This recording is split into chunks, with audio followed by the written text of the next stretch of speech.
Okay, recording started, so you guys will be able to refer back to that at any time. It will probably, I'm not sure if I'll make it public.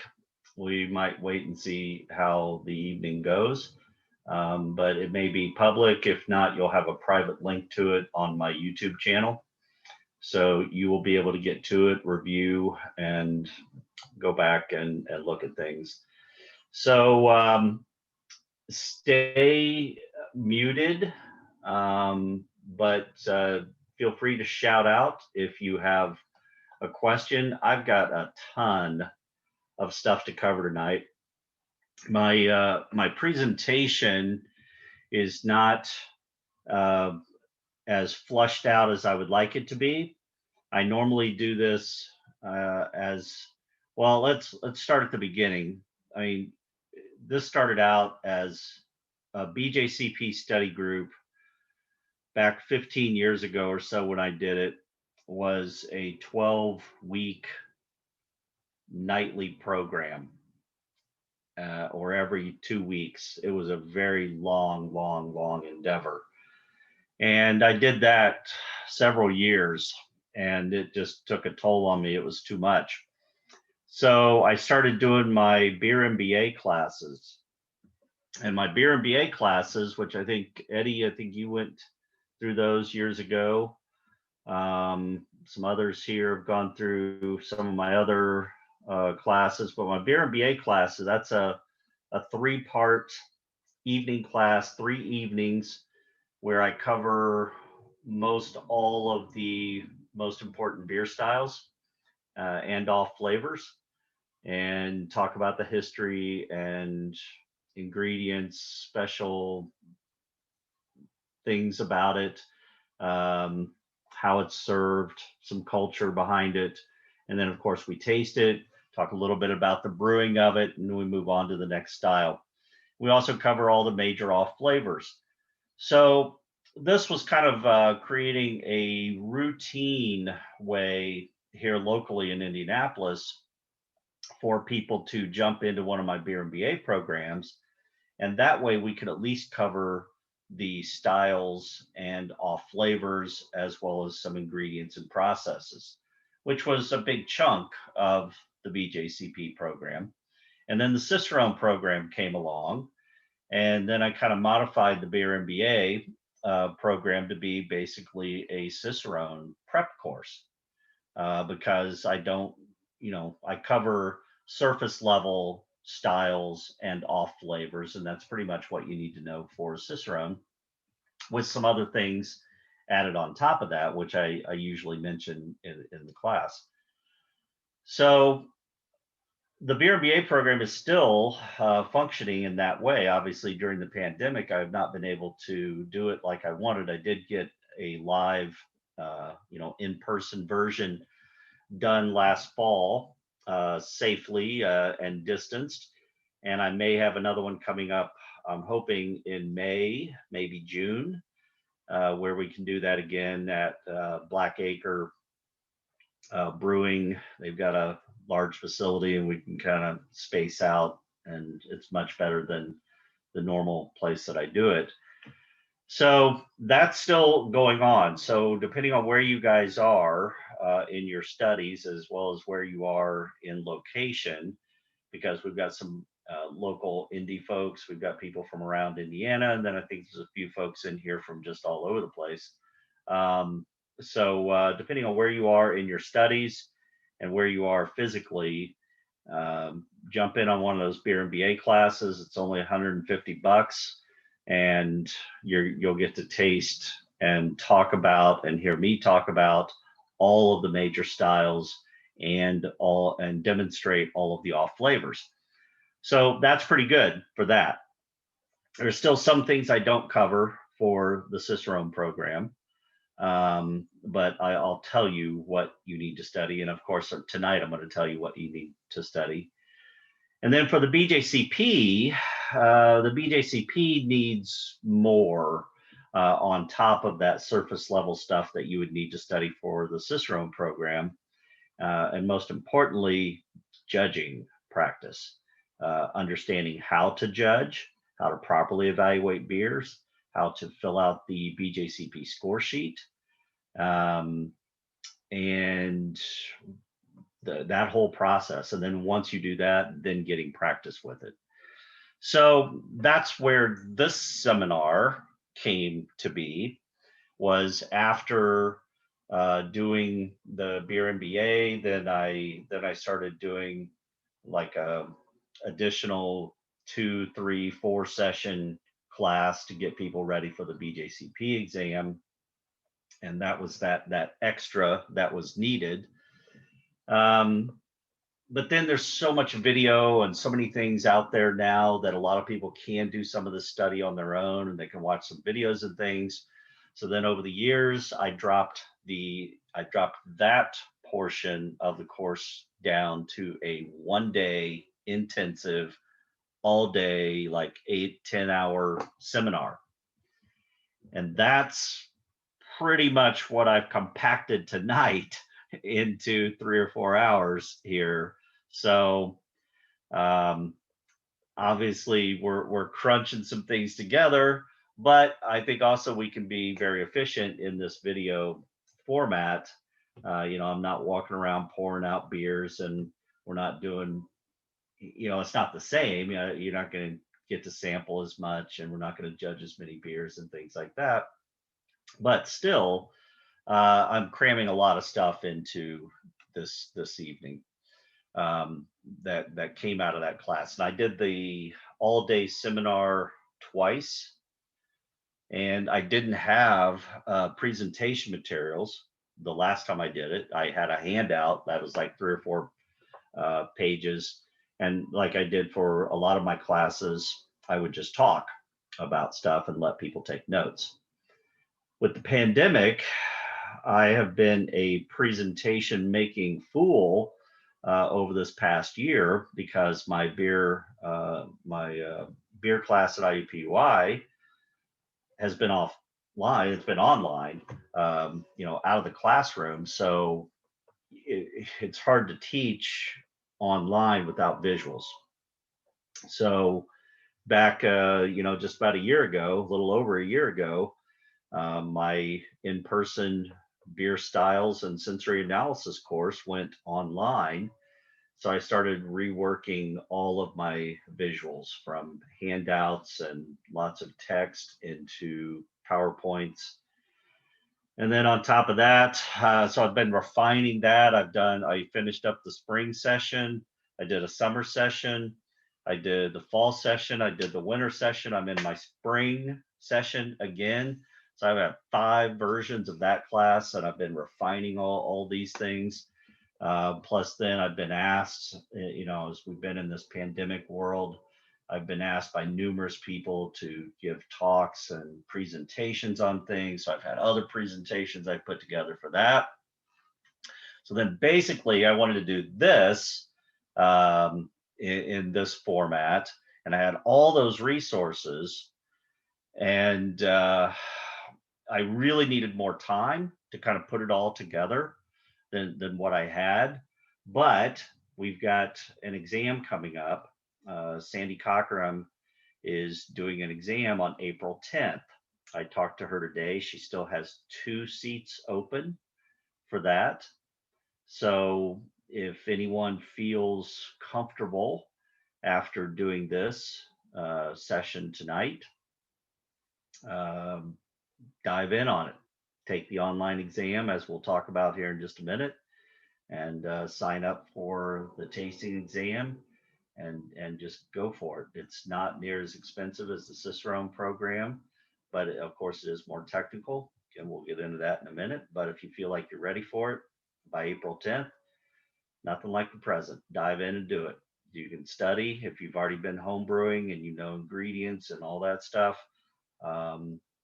Start doing some practice on judging.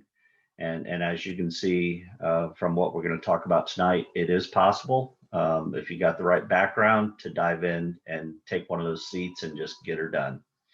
So with that being the case, and I've been super busy, and then suddenly I some time freed up, and it's like, all right, well, I need to try to get this seminar in. I think there's enough interest out there, and Sandy's got a couple seats, and I always like to try to build some, that local judge pool. I've trained, most of the judges in Indiana, I think, these days. So we're always working on that, though. There's always people falling out of the pool, and you got to keep adding to it. And when we have a lot of judges in the area, it really raises the whole ship, because it makes the brewers brew better, makes the judges judge better. It just raises the bar for everyone, the more we have good judges in the area. And I think we can see that.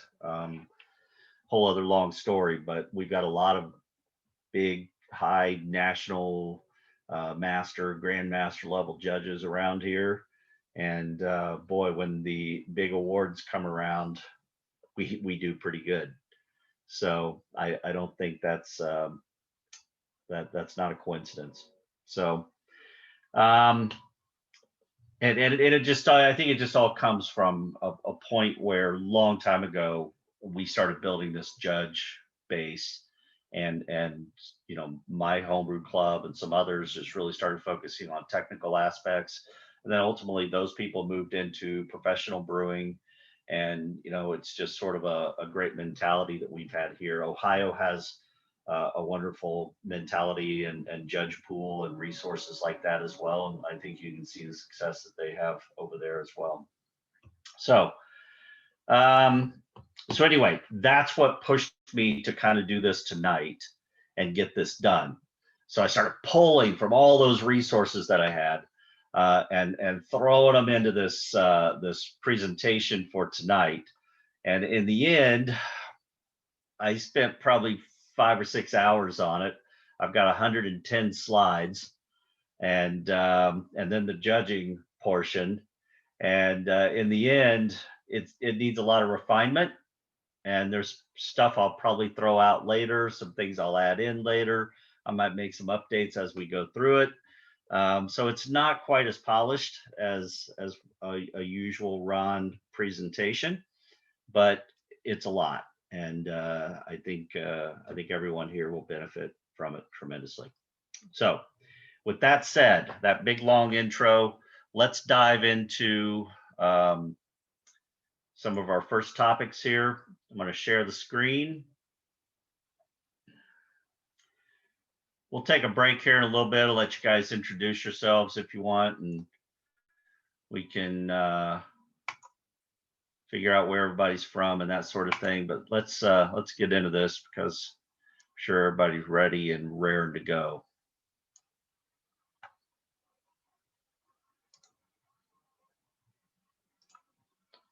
Let's try that again. Hang on a second. I just had to restart my computer. So nothing's where it's supposed to be.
And let's see if that looks a little bit better. All right, can everybody see that screen? Okay. Todd, you're in my window of the few people that I can see. So you can give me a shout out to Tell me if anything goes wrong. Lucky you, Ron. I know, lucky me. You and the Marians. I'm looking at all your shiny faces in my couple boxes that I have here.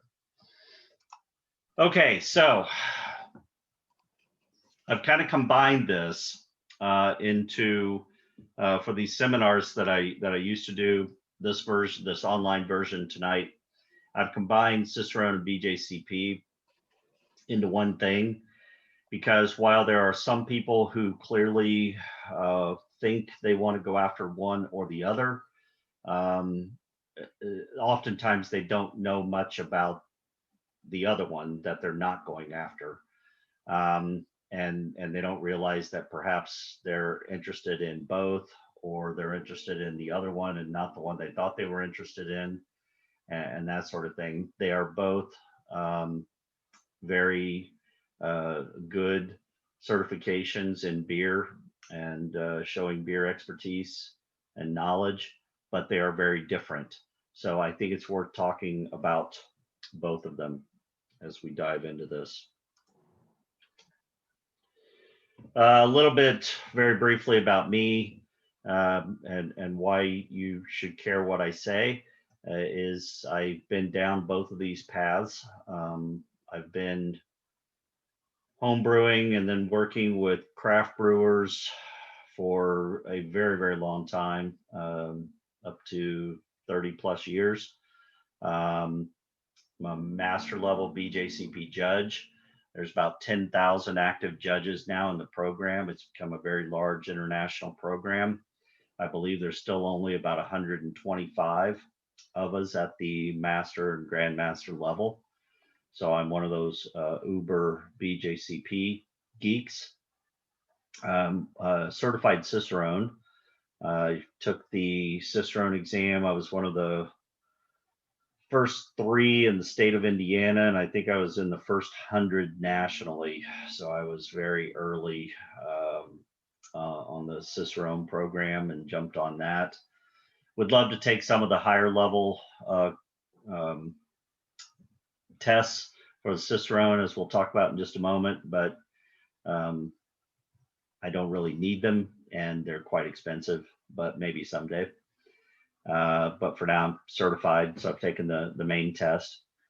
I teach a lot of different beer and beer styles and BJCP Cicerone prep classes like this.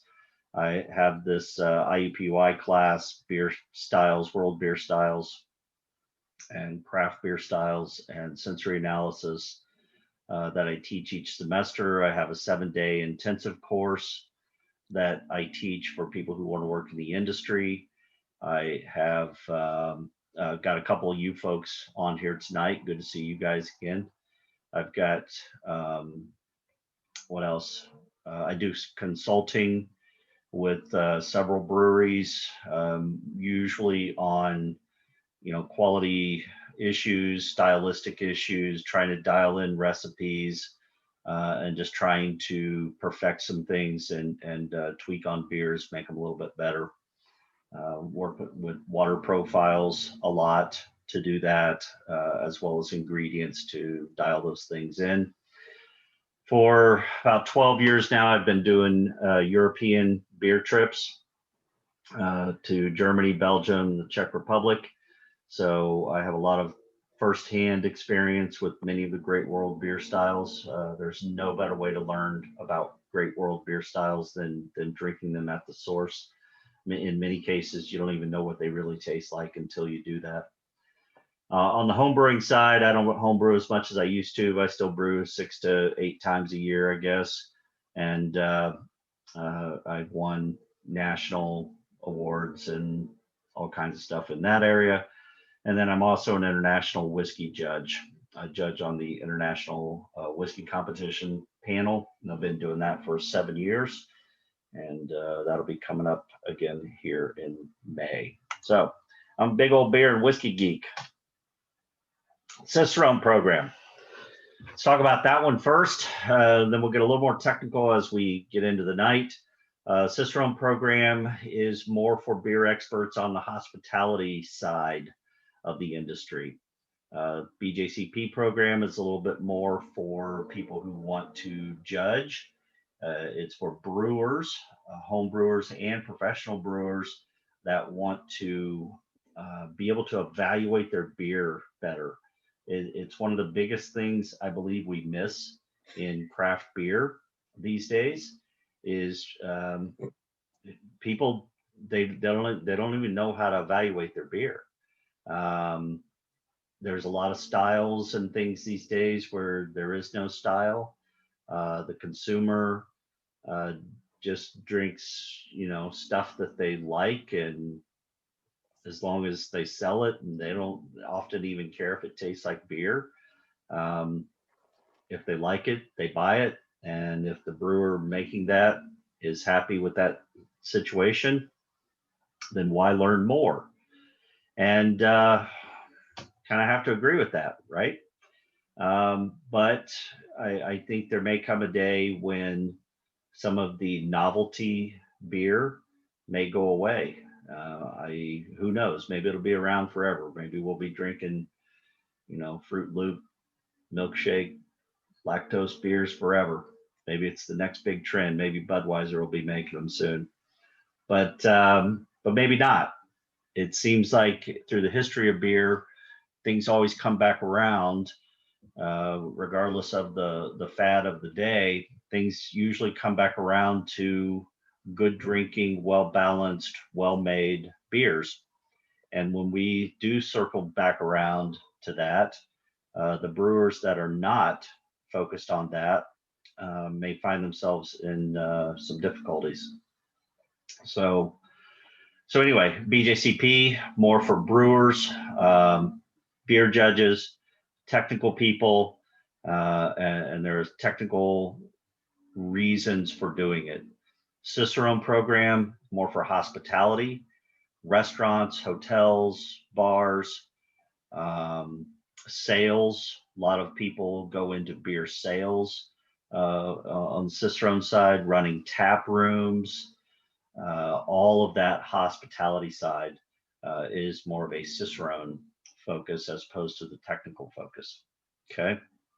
But it does focus on, and because of that, there's a lot of BJCP folks out there who kind of, thumb their nose at the Cicerone program because they don't think it's as technical.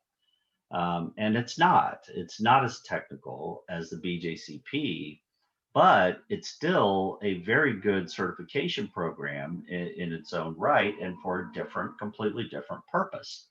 You may not know how to make every beer style as a certified Cicerone, but you should understand what those styles taste like, and you should be able to identify off flavors, and you should know how to serve that beer properly, and you should know about food and beer pairing, and you should know about draft systems. You should be able to take a draft system completely apart and balance one and know what the line cleaning regimen should be and things like that. So it gets into completely different topics that are just as important, just in a different way.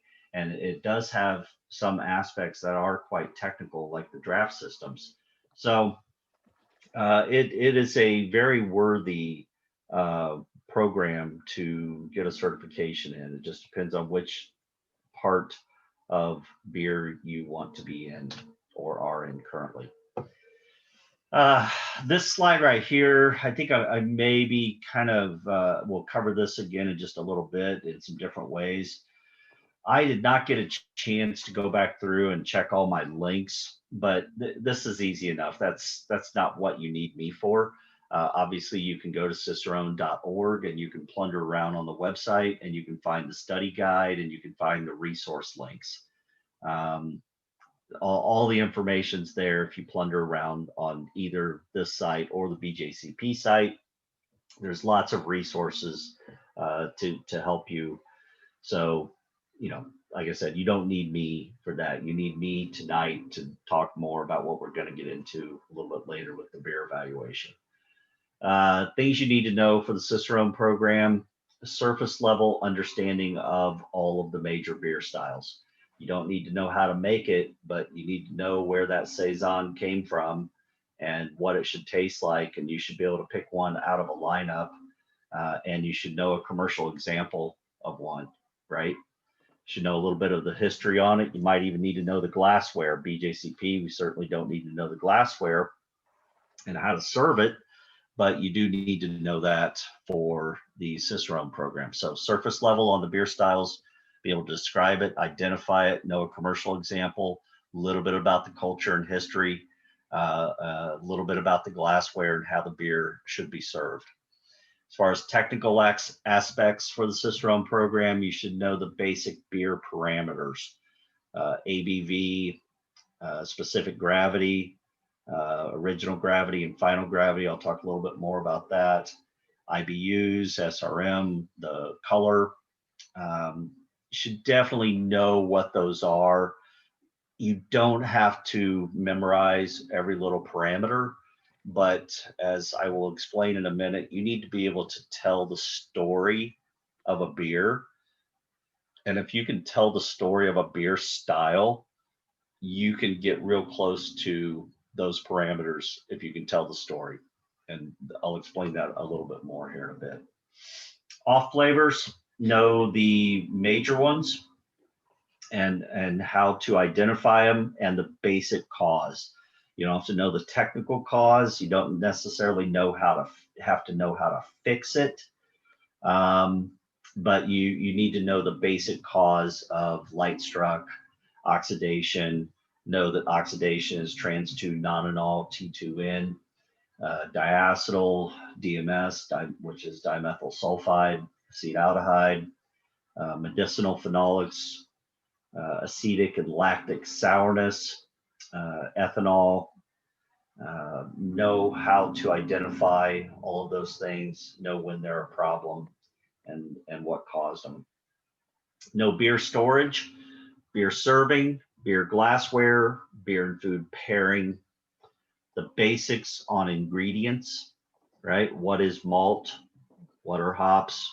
What's lupulin? You know, some of the basics. You don't need to get too super detailed to know the basics. You also need to know beer distribution and server laws. So, you know, the ones that are common across the board, federal laws, and the ones that most states also adopt. And then you need to know draft systems. And that is a booklet. I don't know if this link is still valid, but if you just type in draft quality guidelines manual, I guarantee this PDF will pop up and you can download it. It's about a 50+ page PDF that is a fantastic resource. Even if you aren't doing either of these programs, it's a fantastic resource just to learn more about a draft system and how they should operate. Now, most of what I just talked about is for the certified Cicerone level. There is now an advanced level and a master level. So I'll get to those, but the certified level is the first real level of being a Cicerone. And that's what I was describing. Study guide, again, don't know if that link works, but there's obviously a study guide and a syllabus that tells you the stuff you need to know if you plunder around on the Cicerone website. Also, if you go to my website, Beer MBA, and look under resources, you will see a file under there. I might show a little bit. No, why don't I just do that?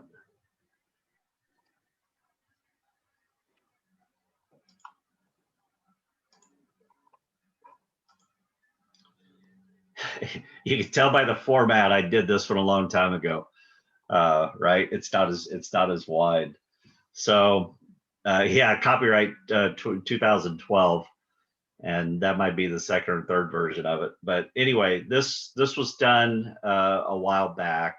This is live on my Beer MBA website under the resources. According to Cicerone, shoot, I probably got in trouble just by putting it on my program. I may have to go back and change that. They don't like you to call it a Cicerone program unless it's a true Cicerone training class. So they wanted me to call it beer expert training class and not use Cicerone in the title. So I do have to be careful about that. They do have to protect their copyright on that word, and they're becoming known around the world. So that's important. So beer expert training class, it's basically Cicerone prep class. It's about 100 slides, and it was from a presentation I gave to a beer distributor. Once, actually, I used it for a couple beer distributors to train their staff on what they needed to know. So, you know, I cover the basics of malt, the basics of mashing, wort, some of the key points you need to know for water. I mean, this is all kind of Cicerone level stuff right here. You could dive a little bit deeper into it, but if you know what's here, this is going to get you probably through the certified level. Let me click ahead.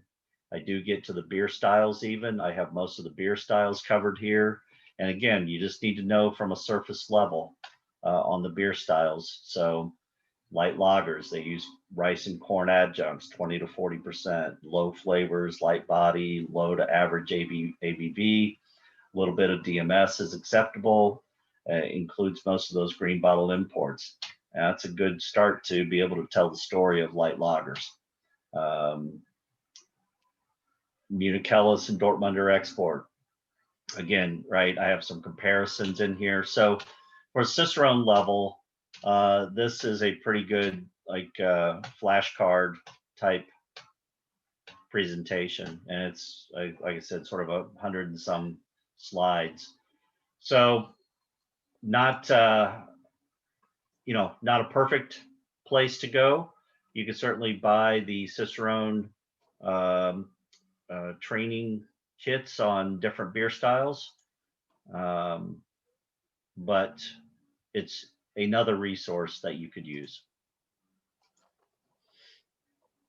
And then the exams, there's the online exam. I'm going to talk about that in just a little bit. That one's not really a Cicerone. The 4-hour exam, the 4-hour exam is the one where you have to go take a proctored exam, right? You've got an administrator, you have to go to a special place and do this. This is what makes you an actual Cicerone, is passing this. It has some multiple choice questions. Pardon me, it has some essay questions, 3 different beer identification sections. One where you're given several beers and you have to identify the style to the best of your ability. Another set of beers where you have to identify the off flavor, or if there is one. And then another set of beers where you have to determine if they are suitable for serving. All right. So you kind of, again, you just have to know styles and all flavors and be able to pick some things out of a lineup and do that. There's a videotaped portion to this. Often it's how to pour a beer properly, like a bottle conditioned Belgian beer. How do you keep the sediment in the bottle? How do you pour that? How do you handle that sediment? How do you store that beer? This is something where you would go into a room and the video camera's running and you have to walk them through something visually, right? And then this is graded later. I know a lot of people have gotten cleaning a faucet, the part the beer comes out of. A lot of people call that the tap. That's actually the faucet. And you come in and there's one sitting on the table and you've got to take it apart. You've got to talk about the components of it, and you got to talk about what's important for cleaning and then put it back together. So need to know draft systems. and its components. So those are the types of things you're going to get into for the Cicerone program. Then the Advanced Cicerone, that is a day-long exam, and then the Master Cicerone is a 2-day long exam in front of a panel. So as you can see, the Cicerone program certainly in itself is a complex certification. Why some people don't think it's a complex and complicated and worthy certification is because of this. And this is that first level, this one right here. This is the online, what should be an entrance exam. This was never meant to be a Cicerone. This is meant to be a certified beer server in the Cicerone program, but you should not call yourself a Cicerone. This is one thing that they wish they had done a little different. If you look at the numbers, there's about 125,000 people that have taken the online beer server test. It's only about $70. So there's a whole bunch of them out there. And the vast majority of these folks call themselves Cicerones. You see the problem, right? These are not Cicerones. These are certified beer servers. It's an online entrance exam that gets you ready. It's the first step to say, am I ready to take the real test, which is the 4-hour exam. So massive difference between an online certified beer server and a true certified Cicerone. Okay. It's about $400 to take this test. There's only about 4,200 at this level. So huge difference, right? Everyone can see that. Advanced level, this one was added because there was a big jump between certified and master. And it was such a huge jump that several years ago, they added the advanced Cicerone. Advanced Cicerone, I have not taken it, but my understanding of it from talking to people who have and reading a bit about it is it basically gets more technical. I would equate the advanced Cicerone exam to being like the BJCP exam. So basically, it gets more technical. Hey, Kate. Oh, sorry. Sorry. Sorry. It's more like it's more technical on ingredients, beer styles, understanding off flavors, and all those aspects that you basically have to know for the BJCP exam. So advanced Cicerone, I would put that comparable in technical aspects to BJCP. But again, it's also covering different things. It's going to cover those draft systems at a completely different level too. So completely different type of degree. There's only about 150 advanced Cicerones. It's about an $800 test. That's why I haven't taken it.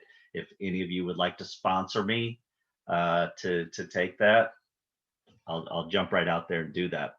I'll take the Master Cicerone test too. It's only about $1,000. Plus spending a few days in Chicago.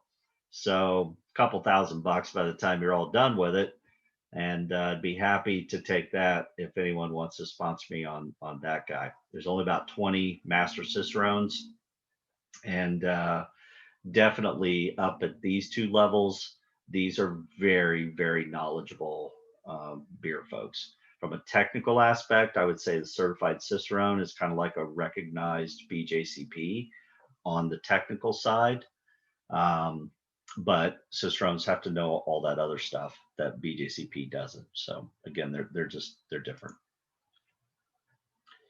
Some key Cicerone topics. I'm just going to sort of point at these things. I don't really have time to go over all of them. But this is that manual. This is the draft beer quality guidelines manual that I talked about. Fantastic manual. Just can't say enough about it. It's put out with the Brewers Association and Micromatic, which is a big draft school. Also, they've got, and I'd love to take this someday, They've got a 4 or 5 day program at Micromatic. They've got a classroom set up. It's not super expensive. So if you really want to learn about draft systems, whether you run a bar or a brewery, want to take the Cicerone test or whatever, look into that Micromatic 4 or 5 day program. Really, really great education on draft systems. Know about nitrogen and glycol and Cobra lines and all those components. Know, how to balance a draft system, working with temperature and pressure and agitation and looking for pinhole leaks and all these various things that can cause problems. If you're pouring foamy beer, you're wasting money. And, that's one thing if you're wasting a few glasses of Budweiser, but if we're wasting expensive craft beer, that's going to add up very, very quickly. So those types of things, key components to draft systems, faucets, couplers, foam on beer detectors, pumps, beer pumps. You got to know all these systems. This is, I say complex systems. This one's not even that complex. This is rock bottom, downtown, and or was rock bottom. Did they close? I think they may have closed. I'm not sure anymore. So many people have. But if you've never been in the back end of a draft system, you've never seen stuff like this, and it could look like spaghetti, with all the jumpers and beer pumps and pressure gauges and foam on beer detectors. You got blenders, blending nitrogen and CO2. You might have a nitrogen generator that's creating that nitrogen. So then you got to have a storage tank for that as well. You got your storage for nitrogen and CO2. You got the blender boxes. You got different kegs being served at different pressures and different gas blends, on and on and on. That's where that 50-page booklet comes into play, because it talks about all that stuff, glycol lines, et cetera, et cetera. Great, great, great topic.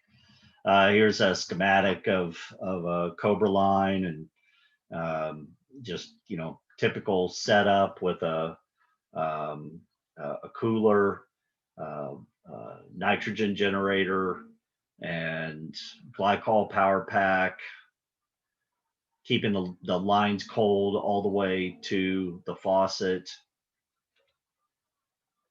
Big stuff. Why foam is good. Cicerone folks, we love foam, right? We're in this era, unfortunately, stemming from Bud Miller Coors, where you didn't want foam. Foam was a bad thing, and you just wanted beer to the top of the glass. And we created glassware that didn't have volume marks, and it doesn't have room to put head on a beer. But you need that. You need room to put a head on a beer. You want to release some of that CO2, makes the beer more enjoyable, puts that little protective layer on your beer while you're drinking it. This is one of my pictures from Augustiner in Munich. I mean, look at that. All of them almost perfectly identical. And that's just how the beers are served. You go to Belgium, you're going to get the same thing. Look at this Belgian glass right here. Just disregard what's poured in it at the moment. But look where that volume mark is. Way, way, way down there. Head on a beer is good. Learn about that. Learn about beer clean glassware. Learn why those bubbles stick to the inside of glass and why that's bad. There's some big article going around the beer world last few days where someone's saying, stop worrying about the bubbles on the inside of the glass. It's no big deal. And stop worrying about these people, these people who want to talk about how bad it is and point out how ugly your beer looks and how gross it is. Well, screw that. Screw that. This is bad. This is bad. Don't ever let anybody tell you it's bad. The only way this is not bad is if those bubbles don't disappear and they stay right where they are, these bubbles on the inside of the glass, if they stay sitting right there on the inside of the glass and they don't quickly dissipate, then yes, you may have a glass that has microabrasions. Those bubbles are clinging to something. Usually they're clinging to oils, French fry grease, human body oils, something that got into the water that you cleaned the glassware with, or the rag that you wiped it with. That got in there, that's on there.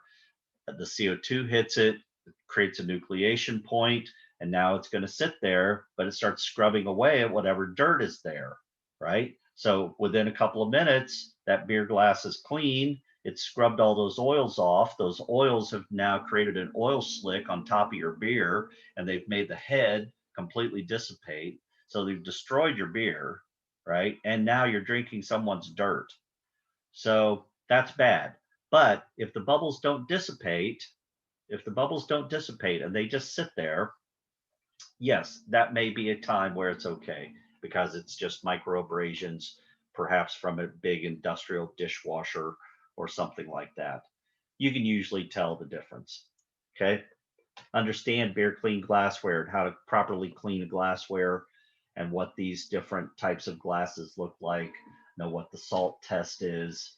Know about beer lacing on a clean glass, what a beer should look like after you drank it, if the glass was properly clean and the beer had a proper head on it. Beer and food pairing, big topic. We're not going to dive into it. I'll make the presentation here available to folks so that they can look at this later. You can go back and look at the recording as well.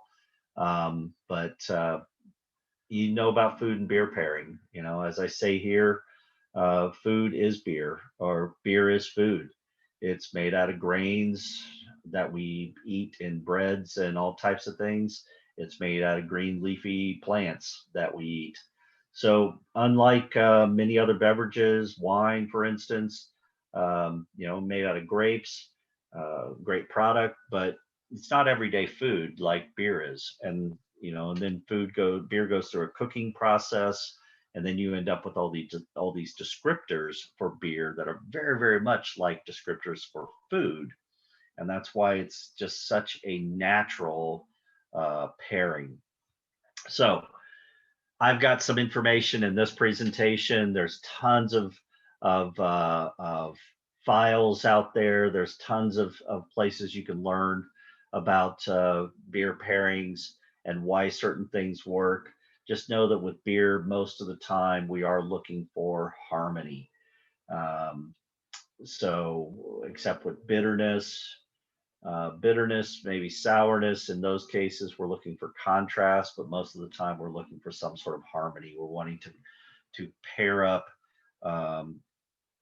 aromas and flavors in the beer that are similar to the aromas and flavors in the food, right? And complex with complex, sweet with sweet. So complementing.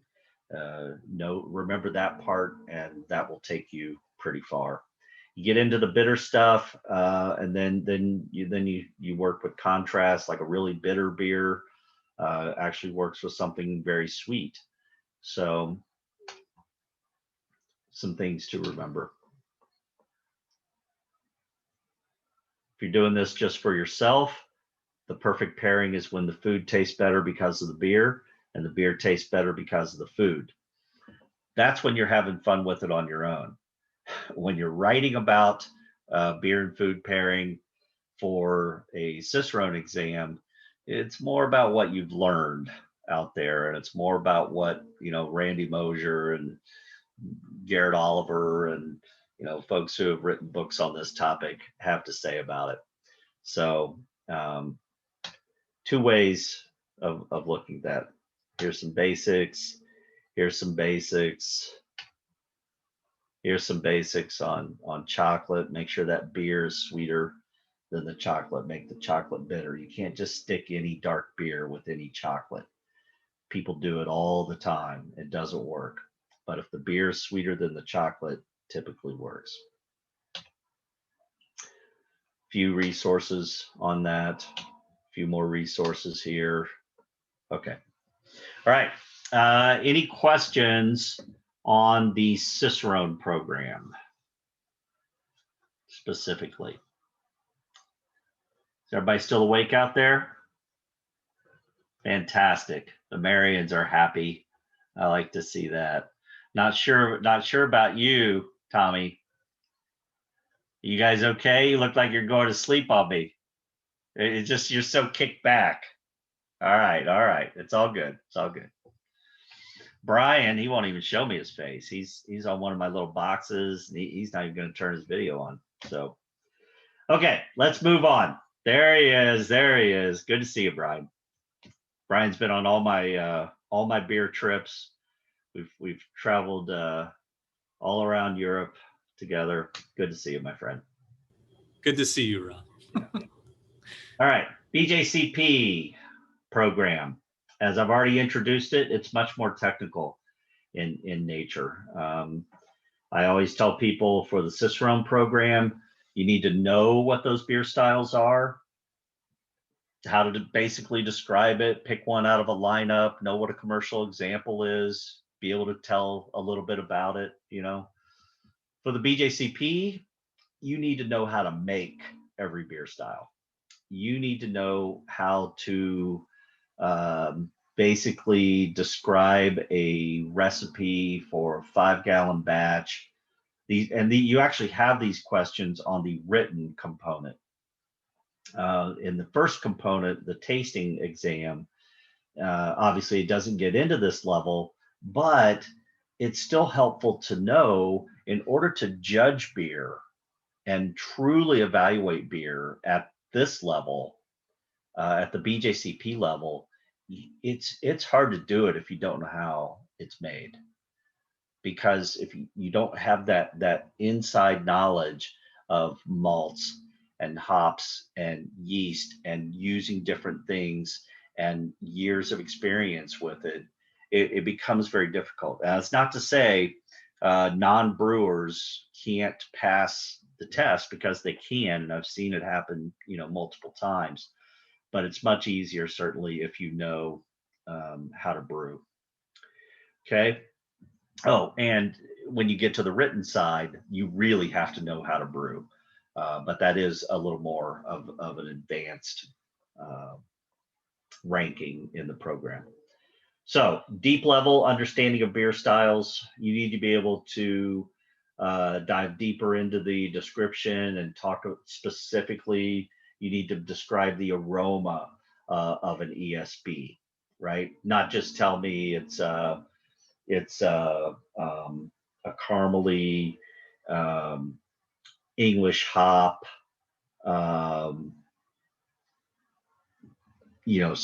slightly bitter beer from England. That maybe will get you through the Cicerone program, but for the BJCP program, or those higher levels of the Cicerone program, you're going to need to specifically describe the aroma, right? Specifically describe the flavor, specifically describe the mouthfeel. Understand those parameters at a little deeper level. You don't have to remember each and every one of those parameters, right? But you have to be able to start telling that story. And when I say start telling the story of a beer style, I mean, if I say, let's take that English bitter, a strong bitter, for instance. If you've had one, let me check that, make sure it's not someone from the class here.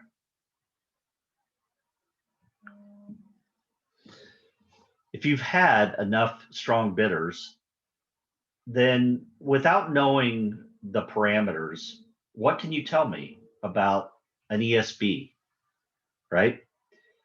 Start thinking that through right now, seriously. What can you tell me about an ESB? What story can you tell me? Is it, where's it at on the Ibu scale? What'd you think? Anyone know? Go ahead, open your mics, talk to me. Between 30 and 50. And you know that not from looking at the style guidelines, but from taste. You've probably looked at the style guidelines too because you've made them, but just from taste, right?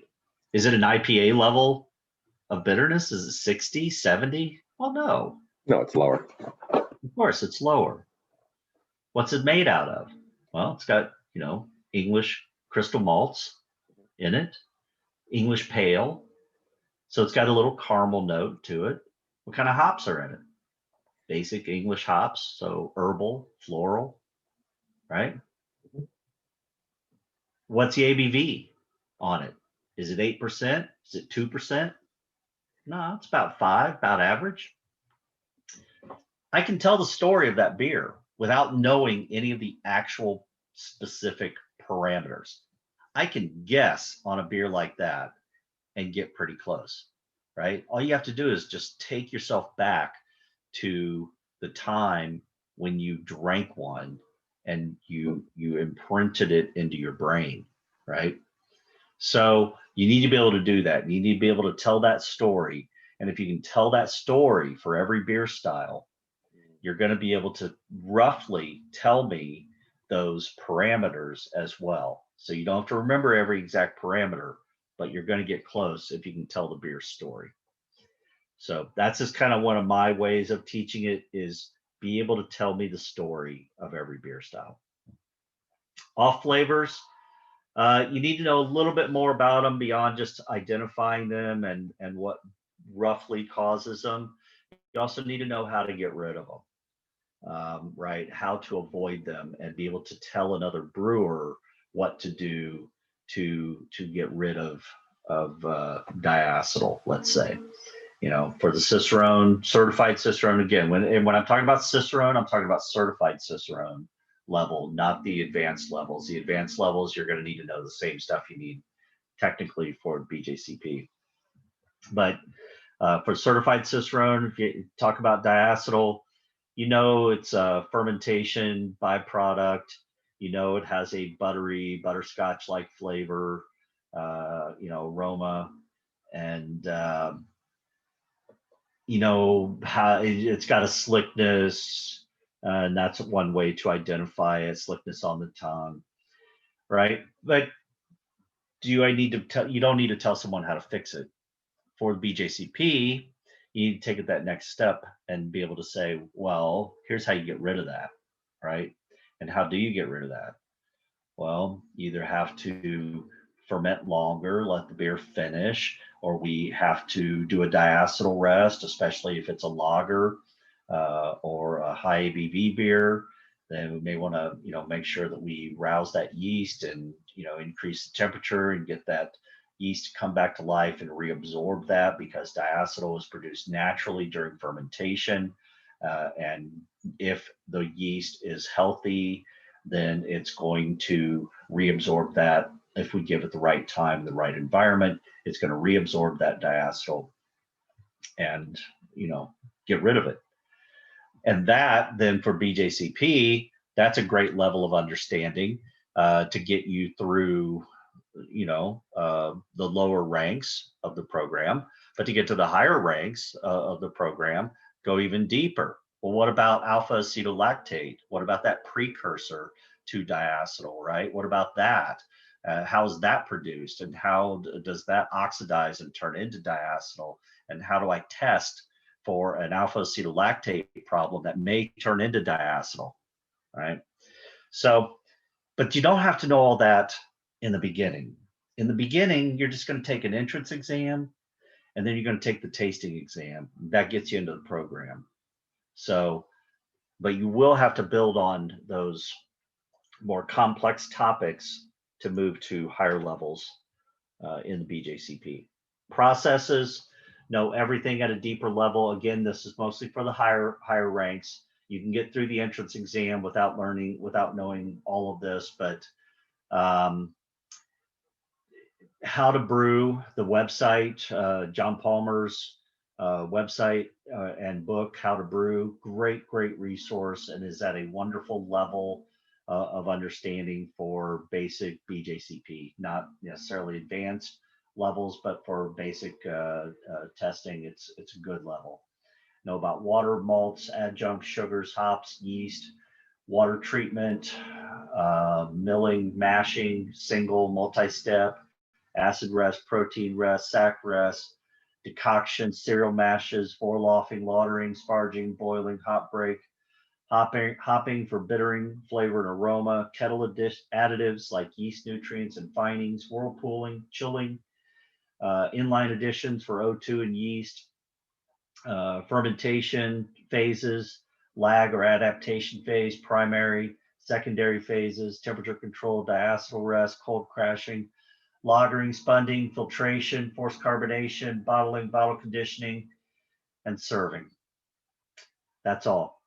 And know all of that at a pretty reasonable level. If you're a home brewer and you've been brewing for a while, a lot of that you're going to know naturally because it comes with the hobby. If you're a professional brewer, same thing. Obviously, you've been dealing with all this, should be dealing with all this if you're at a professional brewing level. So you probably know all of that at a reasonable level already.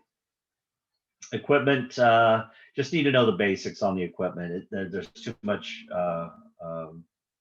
variety in equipment and how people do things, so you don't have to know much on the equipment. For the higher levels, when you get to the written exam, you do need to know judging procedures and competitions and ranks and, kind of how the BJCP works, but you don't. And you do need to know that for the entrance exam as well, I guess, for a little bit. So yeah, I guess you have to know all of this a little bit for the entrance exam. Has anyone taken the entrance exam? Todd, have you taken that? Have you passed it? Yeah, I did. I took it a couple weeks ago and passed it. So yeah, did you pass it on the first try? I did. I took Sandy's recommendation to buy 3 for $20, and I passed on the first try. So didn't need it, did you?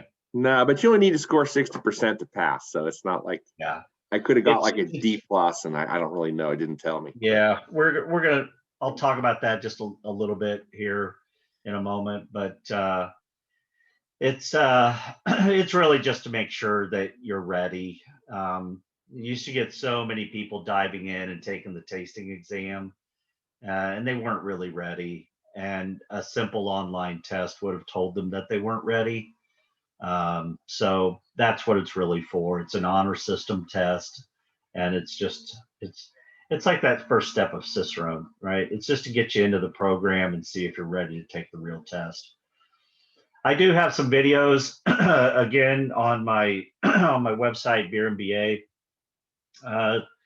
These I locked down a camera back when I did not the 12-part class, but the 5 or 6 part class that I did. I locked a video camera down in the back of the room, and it's a little dated, but I still cover a lot of information there. I've had a lot of people contact me over the years and say that they watch those. There's probably better ones out there now, but you might still want to skim them. I still do cover the technical topics and the things that you need to know for the exam. So the exam process itself, the online exam, this is the one we were just talking about with Todd.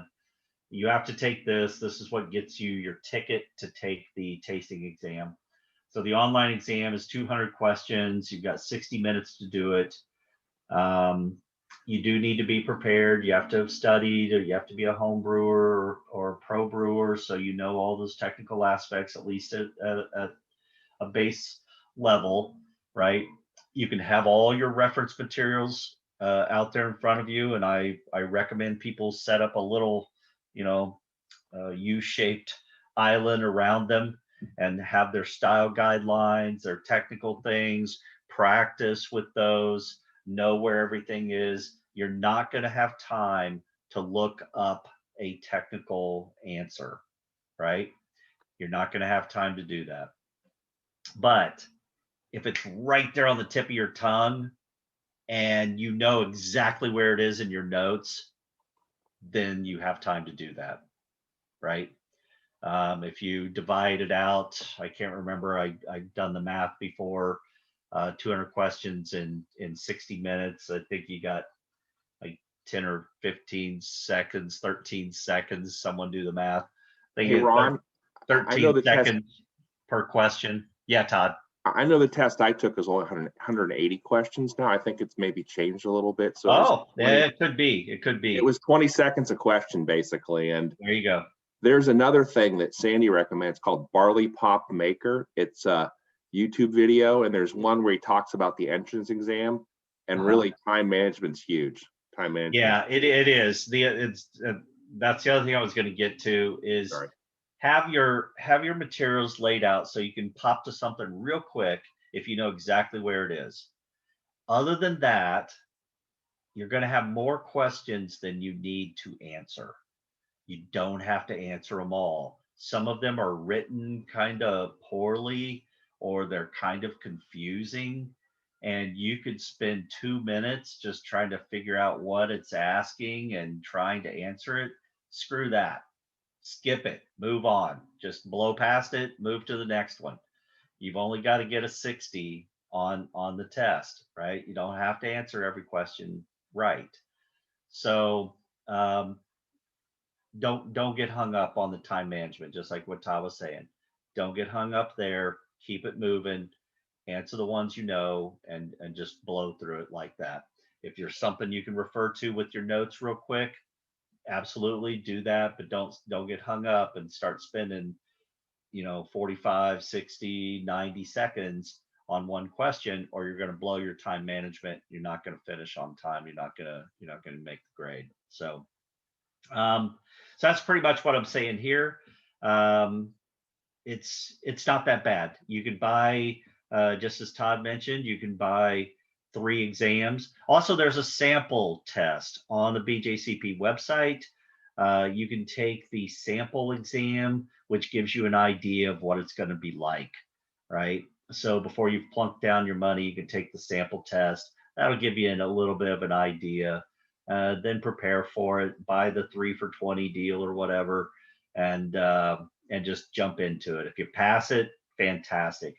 Because the tasting exam, if you know beer styles and off flavors and stuff, you will be able to probably pass the tasting exam.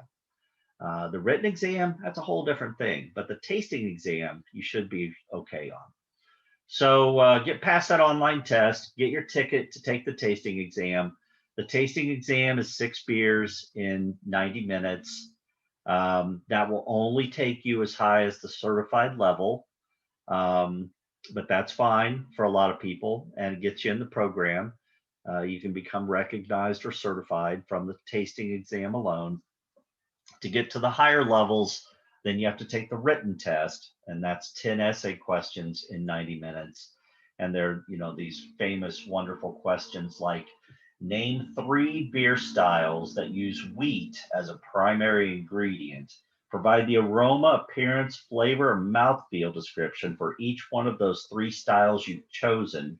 Provide a commercial example for each of those styles. List something unique about each of those styles. Then describe the similarities and differences of the 3 beers you've chosen. And you got 15 minutes to do that, right? Describe the role of yeast in beer production and the positive and negative effects on the finished product of oxygen introduction at the various stages of fermentation. And you got 15 minutes to explain all you know about that. So the written exam, that's a whole different thing, but you don't have to take that right now. You just got to get past that online entrance exam and then take the tasting exam, which, we're going to judge some beers here in a couple minutes and get ready for that. How we doing on time? Perfect. So I've already covered some of this. 3 primary tasks: administer exams, certify judges, sanction some of the competitions, but not all of them, and maintain those beer style guidelines, which are followed by lots and lots of people and lots of organizations around the world. Even if they use their own version of them, there's a whole bunch of people who refer to the BJCP guidelines to get their start. The exams, already talked about that. The online test, that's about $10. These numbers may have changed. I didn't get a chance to, like I said, double check all this stuff, and things do change a little bit. But the proctored tasting exam, that's usually about $40. Still And then is. the written exam, what's that? It It's still is 40. 40 bucks. Yeah. Yeah. And then 25 for the written exam. The written exam and the tasting exam are both proctored exams. You can't take this just any old time you want. You have to take this at a time and place where it's being held. You have an administrator, you have proctors, you have proctor judges. These are folks, high-level judges that come in and sit and take the test at the same time you take the test. And they are they're judging these beers blindly, just as you are as the test taker. But that high-level judges, there's usually 2 or 3 of those, and they're basically setting the bar. Their feedback and their score sheets are setting the bar for how the test takers are going to be graded, right? Because that puts everybody in the same place. They're judging the same beers, and you've got to have some standard that you're holding the test taker to for these beers. So that's how that's done. That's why it's only given at certain times, and you may have to travel somewhere to take it. You know, there's Sandy or myself. I haven't done one in a while, but we usually have one a year in Indianapolis. Cincinnati usually has one a year. Dayton usually has one. Chicago's going to have several, but you can only seat about 12 people per exam. So those seats get eaten up, and it can get hard to find a slot. And the reason why you have all this is that you've got 6 score sheets from every test taker, and you have to manually grade these and manually consider, you know, what they said about this beer and how did they say it and how does that compare to what the proctors said. And there's a team of people who do the grading, and then, you know, a head grader that has to oversee those 2 people. And the BJCP is an entirely volunteer organization, unlike the Cicerone, which is a for-profit organization. BJCP and everyone who works in it is a volunteer. So it's very time consuming to do the exam grading. So it has to be limited to something that can get things graded by volunteers in a timely manner. And that's the real, you know, stumbling block there, or bottleneck for being able to give more. But, you know, it manages to keep up. So here's kind of what that looks like for the ranks. If you take the tasting exam and you score in the 60s, then you are a recognized judge at that moment. You don't need to get any experience points. You're good. If you score in the 70s, then you're initially a recognized judge, until you get your 5 experience points. Experience points, mostly, especially for the newer judges, that comes from judging. Technically, 2.5 of those points have to come from judging. The other 2.5 can come from various work or grading exams, participating in continuing ed programs, administering exams, and stuff like that. So like I said, that comes into play more for the higher levels. Most of the folks down here at the certified level, they're going to get all 5 of their points from judging. And you can only get a point for a whole day of judging. So these points are not easy to come by. You may have to, and there's not a competition every week. So, you know, we have 2 opportunities to, you know, score some points, usually here in Indy with a NHC first round and the Brewers Cup. So, local judges can get some points there, but you may have to go to Cincinnati, Chicago, St. Louis, judge in some other competitions to get your 5 points. It could easily take you a year or a year and a half to get your points that match up to your score on the test in order to finally achieve that rank. I love this system because what it does is it says, hey, not only did you score 70 on the exam, but you've put your time in too. You've put your experience in. You until you've done it, you have no idea how much you're going to learn by sitting and judging beers all day and writing out a score sheet for 20, 25 beers. It's amazing. You learn every single time. I still learn every single time, right? So the combination of the experience and your score is what gets you to the next rank. To move to the national level, now you have to score an 80 on the tasting exam. Then you have to take the written exam and score an 80 on that. And now you have to have 20 experience points, which could easily take some people 5 years to get. Okay. So talk about, knowledge, tasting knowledge, book knowledge, and years of judging experience to get to the national level.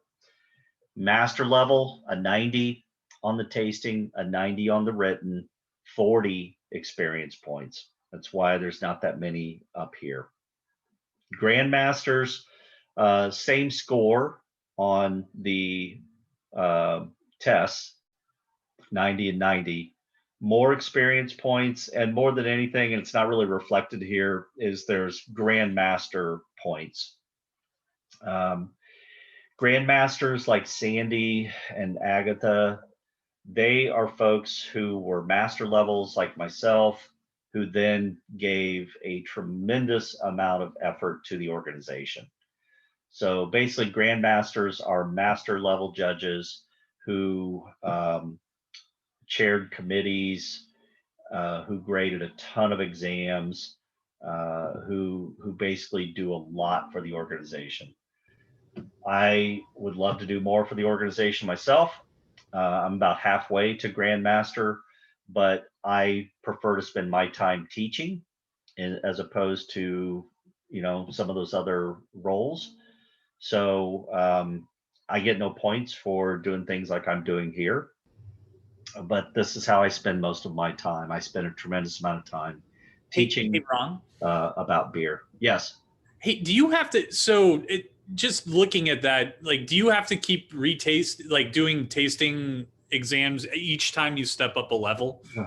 No. So once you've scored a 90 on the tasting, you can continue to take it until you score what you want, but you don't have to retake that portion.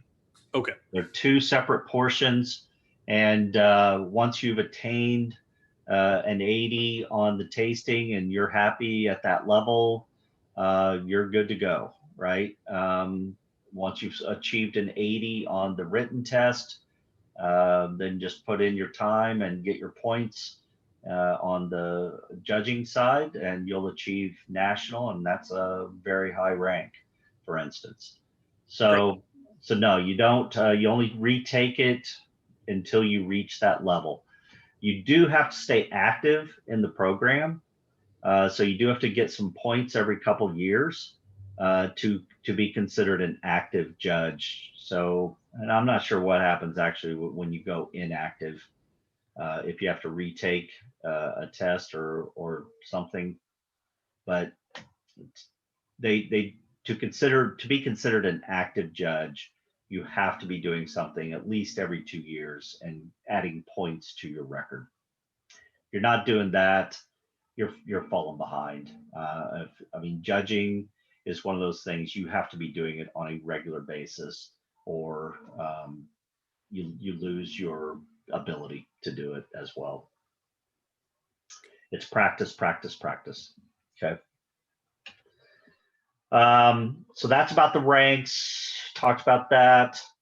Beer competitions. I'm not going to go through this in detail, but They're fun. They're a lot of work. They take a lot of people. Stewards are the folks who handle all the paperwork, keep the beer at the right temperature. Some of you here tonight, I know, have stewarded.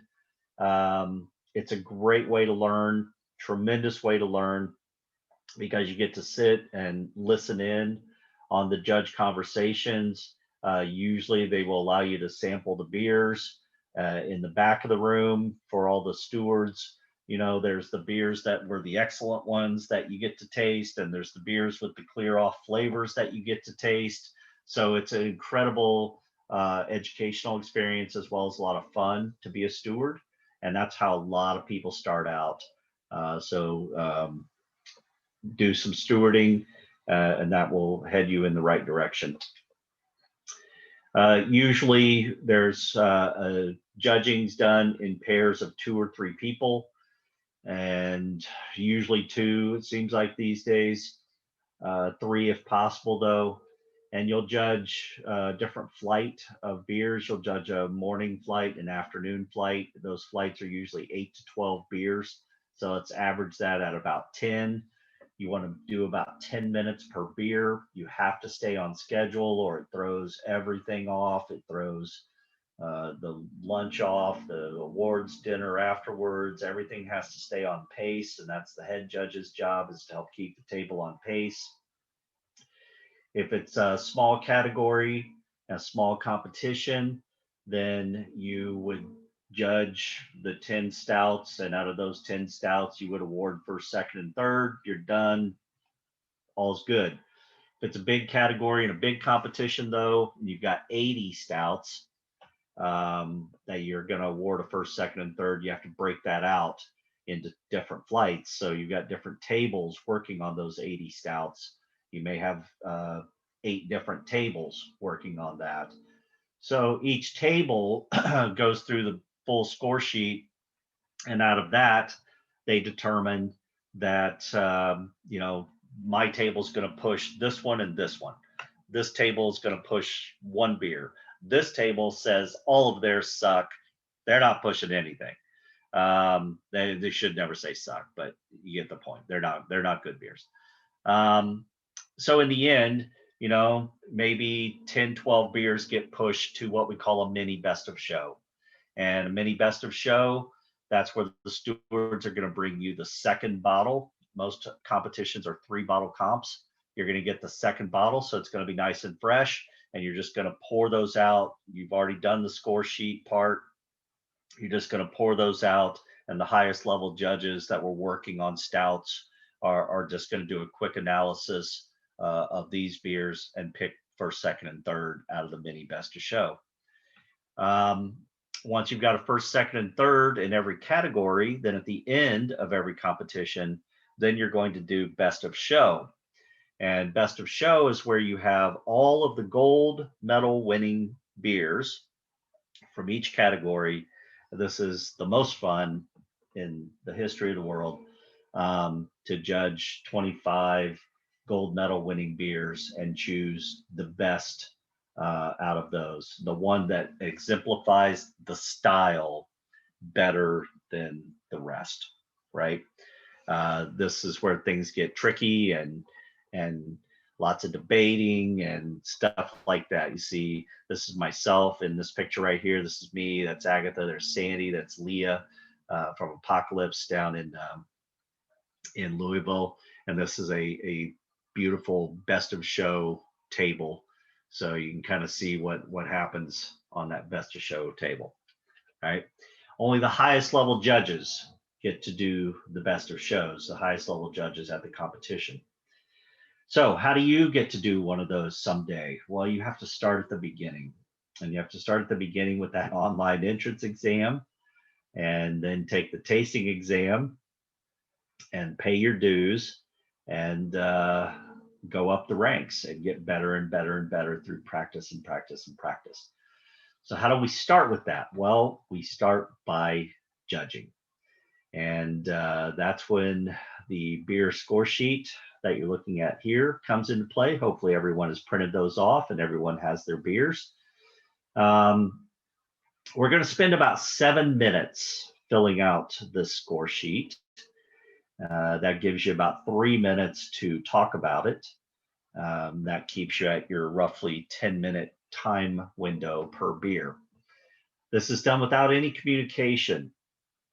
You don't want to bias the other judges. One of the last things in the world you want to do is, smell the beer and go, "Oh, get that diacetyl? Did you get that diacetyl? What if it doesn't have diacetyl? What if you're wrong, right? But now you've just told everybody, I think there's diacetyl in it. So now everybody's going, oh yeah, I get the diacetyl. It's horrible, right? Usually the people who speak during a competition are the people who are very unsure of themselves. So even if you're a new judge, it's okay to be unsure of yourself. That's how you learn, right? So you go through this process, you fill out the score sheet to the best of your ability and what you know and what you think and what you perceive, right? And then after you've done that, and after everybody at the table, the 2 or 3 people that you're judging with, when the pencil's down and the final score's been given, then you acknowledge each other and you say, let's talk about it. At that point, you hope for the best and you hope that you both feel the same way about the beer and you're about 5 points apart or closer. 7 technically is what the BJC would like you to be, but I say get within 5. 7 points is a lot, especially when you hear about the range and how the range of 50 points is really used and how we really only use like from 17 to 45. 7 points, given that range, that's a lot. Pack it tighter. Be good judges. Pack it tighter, right? Avoid personal preferences. This is not about what you like or dislike, what you prefer to drink or not. That should never come into play. This is about how well that beer meets the style guidelines, not your personal preference. We have those 5 sections back here, okay? The 5 sections. Those 5 sections: aroma, appearance, flavor, mouthfeel, and then overall impression, which should not say overall impression, it should say feedback. We'll get to that in just a second. Aroma. This is worth 12 points. Aroma is extremely important to analyzing a beer. It's extremely important because we smell more than we can taste. And once you've done this a while, you can pick out almost everything that's in the beer through the aroma. So the biggest categories are aroma and flavor. Aroma, we always want to get to first because beer has carbonation that's allowing some of that aroma to come to the top of the glass. Those bubbles burst, that releases aroma. You want to get your nose into it as soon as it's been poured. Some things are very fleeting and they're going to drift off. That's okay. We want to know if they were there when we first poured the beer, right? It's like, yeah, but they dissipated pretty quickly, blah, blah, blah, blah, blah. So they're not there now, so the beer is fine. No, they were still there, right? So we want to know what's there immediately after pouring the beer, as well as what it smells like after it is set there for a moment. So to get into that aroma, we do it quickly. Like I said, as soon as the beer is poured or as soon as it's set down at your table. Some competitions, they're pouring the beers behind the curtain and they're brought out to you in a pitcher or a cup. Whatever the case is, other times you're pouring them at the table. Whatever the case may be, you want to get your nose into it as soon as you can, because you do have those ketones and subtle aromatics that are venting and dissipating very quickly. So we get our nose in there. We really want to smell it, right? I'm going to talk a little bit more later about smelling a beer properly, but you want to make some noise. You want to go really smell it, right? And then we want to comment. What are we going to comment on? On the score sheet, we've got these little indicators that tell you what you should be commenting on. Comment on the malt, hops, esters, and other aromatics. Other aromatics are special things about that particular beer, right? So if it's a Doppelbock, what's the other aromatics? Someone say it. Does anyone know? What's that unique aroma and flavor characteristic of a Doppelbock?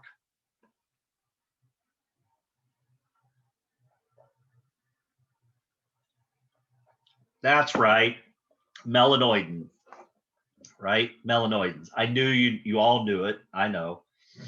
So that would be the other aromatic. That's something that's very unique to that beer.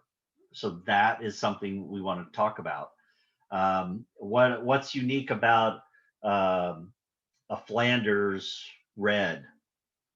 What's a very unique aroma component of a Flanders red?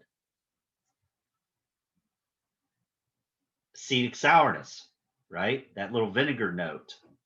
That's another aromatic that's unique to that style. So always think about the style, what's unique to this style that I should comment on beyond the malt and the hops and the esters. Off flavors, off aromas, those are other aromatics as well, right? So when we look at something like this, we always want to be building our mental library. I try to tell people this all the time. Build your mental library. You can't describe something if you have a small mental library. If you've ever only eaten an apple and a banana, and you've never smelled or eaten any other fruit, right? Then every fruit you try, every fruity note that you try to describe, you have to describe in terms of an apple and a banana. Well, that's pretty limiting. But what if you have experienced pineapples and mangoes and oranges, right? Well, now my vocabulary is a little bit bigger. Now my mental library of what I can use to describe things has grown. Okay. So always be working on that mental library. When you're cooking with something, when you're tasting something, an herb, a flower, a vegetable, a fruit, just always sort of stop and pause and think about it and put that one in the mental library so that you can pull it back out later when you smell or taste that again. You can write that one down. Okay. Build the mental library. So what are we going to do here? We're going to comment on the malt, the hops, the esters, the other aromatics. We're maybe going to say something like this. We're going to say, well, for the malt, moderate, meaning sort of average, medium, level. So we always want to give it a level. We always want to give it a level, the intensity. We always want to have a descriptor, right? Then we want to say what it is, and then we want to say whether that's appropriate or not. So, and this is not a very good descriptor here, but maybe something like moderate caramel malt, very low roast. This was supposed to be a stout, I think, when I did this a while back. Should be more roasty, less caramel. For the hops, low herbal hop. That's appropriate. That's good. That's good. Very low esters, quite clean. That's all appropriate. That's good. Right. So I commented on the malt. I commented on the hops. I commented on the esters. Nothing unique to add about this one, but make sure you always comment on the aroma, malt, hops, esters. Try to find that one unique thing about the beer and comment on that. And if there's an off issue, comment on that. That's going to fill up 4 lines, right? If you just follow the lead and do that. And on each one of these, tell me an intensity. So for the hops, low intensity, descriptor, herbal, right? And whether it's appropriate or not.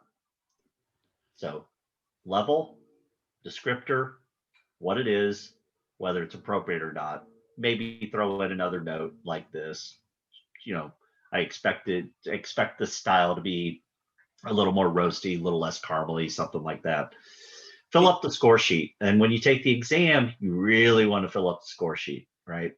You're trying to hold on to say you're trying to show what you know on the exam. So be verbose, as long as it's still appropriate. You don't want to just be writing stuff for the sake of writing stuff. But if you can be very descriptive, instead of just saying a low herbal hop, maybe you're also getting a little bit of a floral note. Maybe you're also getting a little bit of an earthy note, right? Those are sort of those next levels. Well, put those in there. If you're in a competition, you're judging 30 beers, maybe this is fine. I would not expect to see this on an exam though. Go a little deeper. Be as descriptive as you can. Okay, question? Yeah. Is it common practice to have like the style guide at the table when you're judging? Yes. You do have the style guidelines with you when you're judging, but not when you're taking the test. Okay. And people always ask about that, which that seems stupid. Why is that so stupid? I always have the guidelines right there next to me when I'm judging. So why can't I have them when I take the test? Well, the test, you're trying to show your knowledge. And you should have those, while you may have the guidelines next to you when you're actually judging at a competition, you don't have time to read the entire thing. They should only be there for looking up, something specific. Are earthy hops allowed in this style? Let me double check that, right? You're looking up little things. You get into a discussion with someone, you say, oh, I think a light diacetyl is okay in this style. Oh, I'm not sure if it is. Let's look that up, right? But you're not there to go, oh, okay, I'm judging an ESB. Let me read about this style. Let me spend 20 minutes refreshing my memory of how to judge this beer, and then we can start judging it. You don't have time to do that. So while the style guidelines are indeed sitting next to you when you're judging, they're really there for reference, right? They're there, and you're going to lean on them more as a young judge. As a beginning judge, you're going to lean on those way more, and you're going to have them kind of sitting out and open to the style, and you're going to sort of go back and forth between your score sheet and what you should be looking for.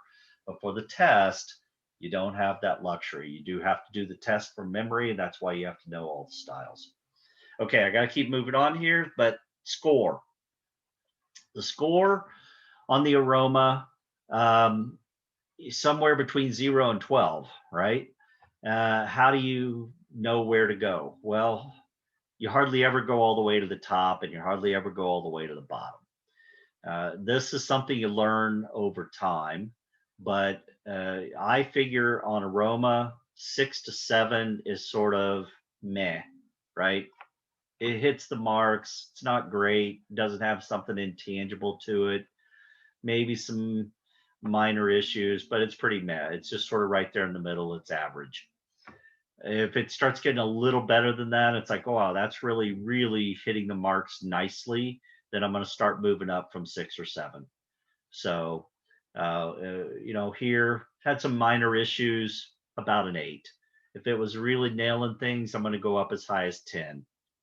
But as you're going to see in a moment, we never use the very top end of the scale. It's sort of always reserved that one perfect beer that you're never going to drink, right? So there's always a little extra room at the top. So you hardly ever go all the way. I mean, sometimes if a beer is just dang perfect and it's just blowing you away, sure, you can go up to 12 here. But if you did that on every category, you'd be at 50. And I've never given a 50 in 20 years of judging. So you got to keep that in perspective. Avoid words like good and nice. Okay. Avoid those. Where are we at on time? We're running a little late. Avoid words like good and nice. They don't tell anything. Nice malt. What does that mean? Nice malt. Meaning, does that mean you like it?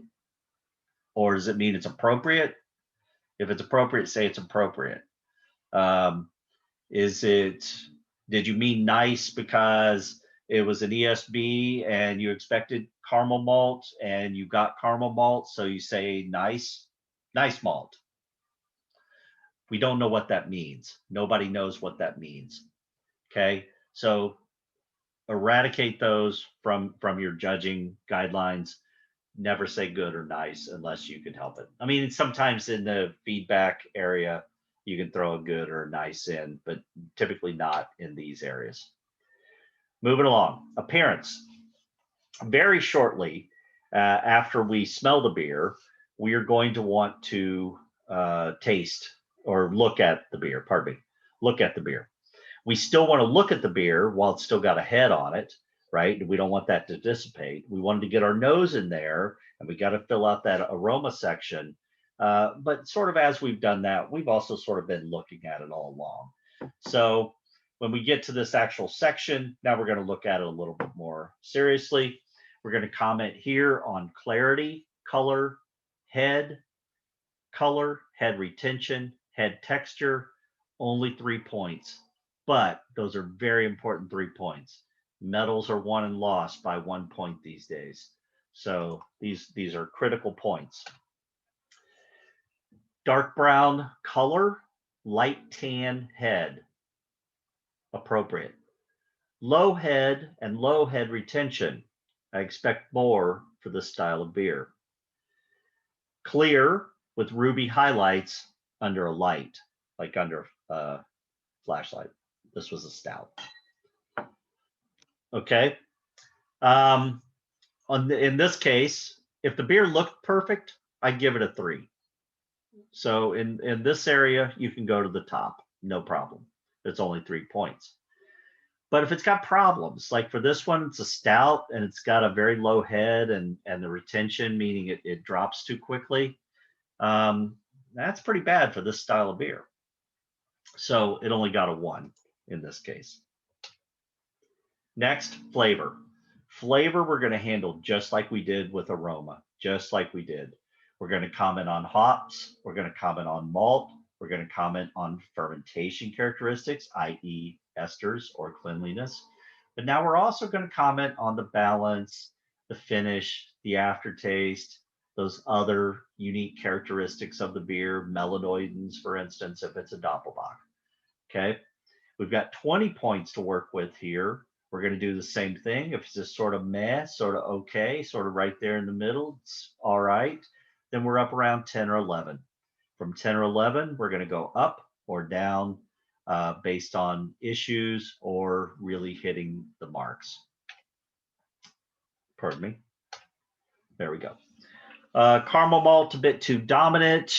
Should have more cocoa and coffee notes. So I talked about the malt, low herbal hop flavor, that's appropriate.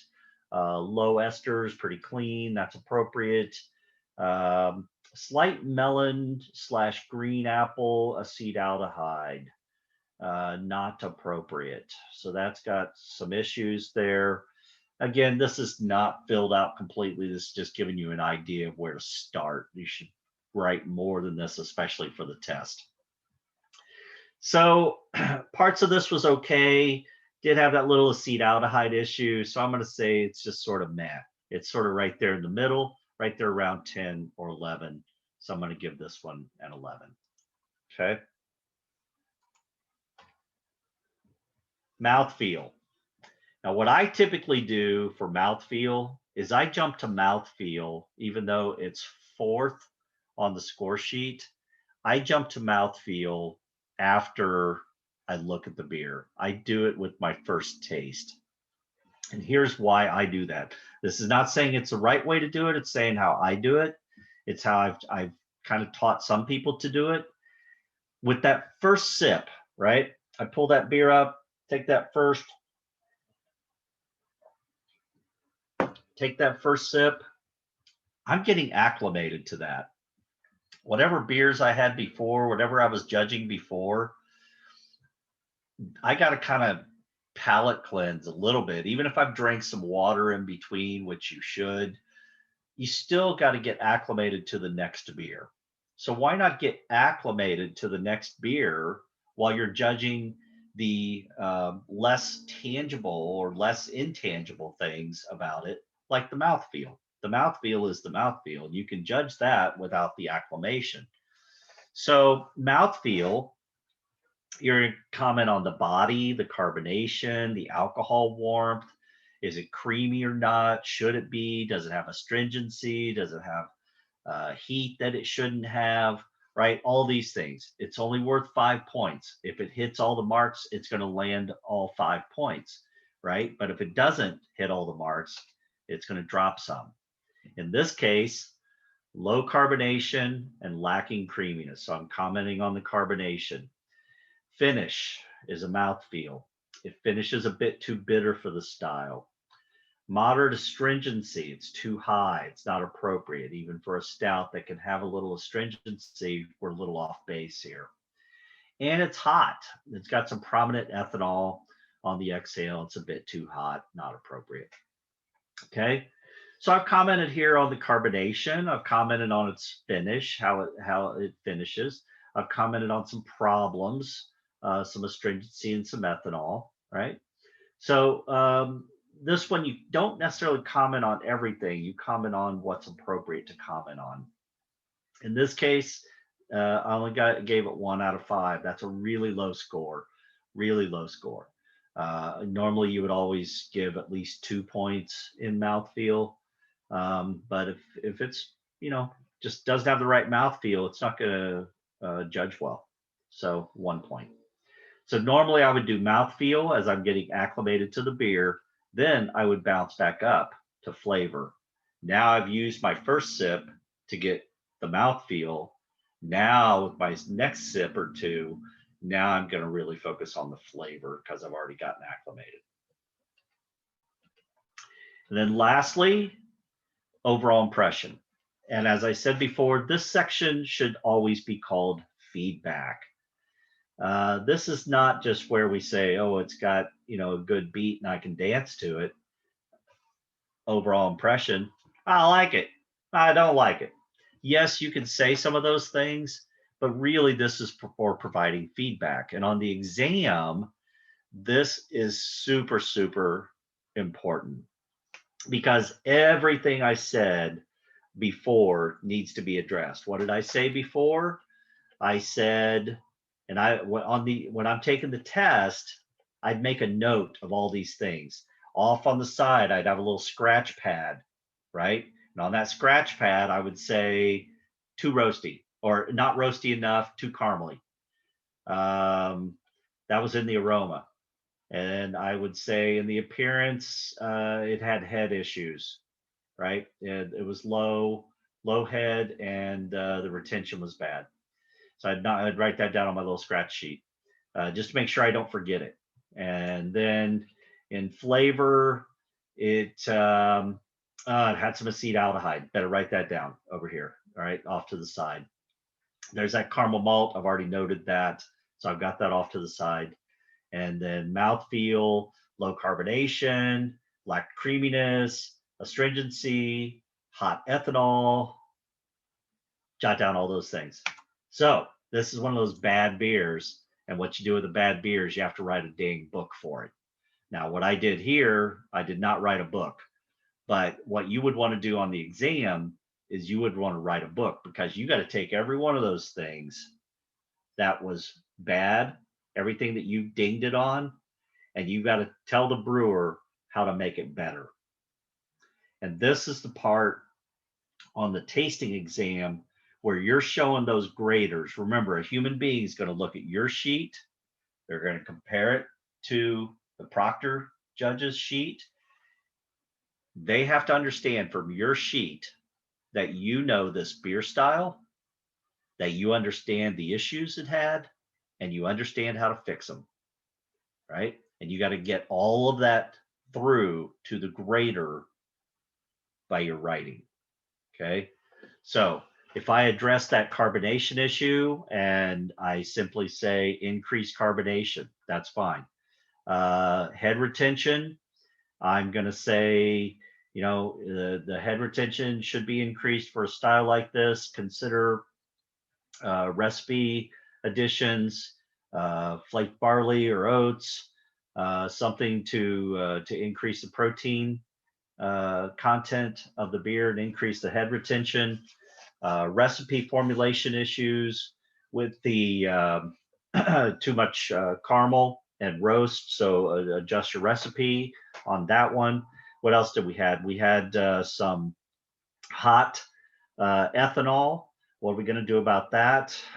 Maybe consider make sure the yeast is healthy and watch your fermentation temperature. Don't let your fermentation temperature get too high. That's going to solve that ethanol issue, hopefully. And we had some acetaldehyde. So make sure you allow fermentation to finish completely to get rid of the acetaldehyde, blah, blah, blah, blah, blah. Okay. I think we've covered all of the issues we ding that beer on. The more issues a beer has, the more you have to write about how to fix it. Okay. So in that case, there was a lot to write about here. But you make up for that on a beer that's a 40, you know, or 42, because you don't have much to say about that one. So when you're taking the test, you're going to have some you spend more than 15 minutes on, and some you might be able to knock out in 12. So it's a time management thing, though, and you gotta stay on top of those. You got a beer coming out every 15 minutes. So time management's very important. You need a watch sitting in front of you. You need to be looking at that watch as you're going through your score sheet, because you can get hung up on one thing and start writing about it. And next thing you know, Sandy's setting another beer down in front of you, and you're like, holy crap, I haven't even filled out the overall impression yet. And now you've got another beer sitting in front of you. And now, oh, holy crap, I got to go smell the new beer and I got to write down what I'm thinking about that. Well, that beer's fresh, but I got to get back to this other beer because I still have to finish up the overall impression. And the next thing you know, you've just, bombed it because of time management. So know your time, know what you can say, know when you're running out, get the important stuff down, make that grader understand that you know that style of beer. You understand what that style of beer should taste like, and you understand the issues with this beer, and you understand what you should do to fix it and make it better. Okay. So same thing with the score. Usually 5 or 6. If the beer is just sort of meh, go up from that.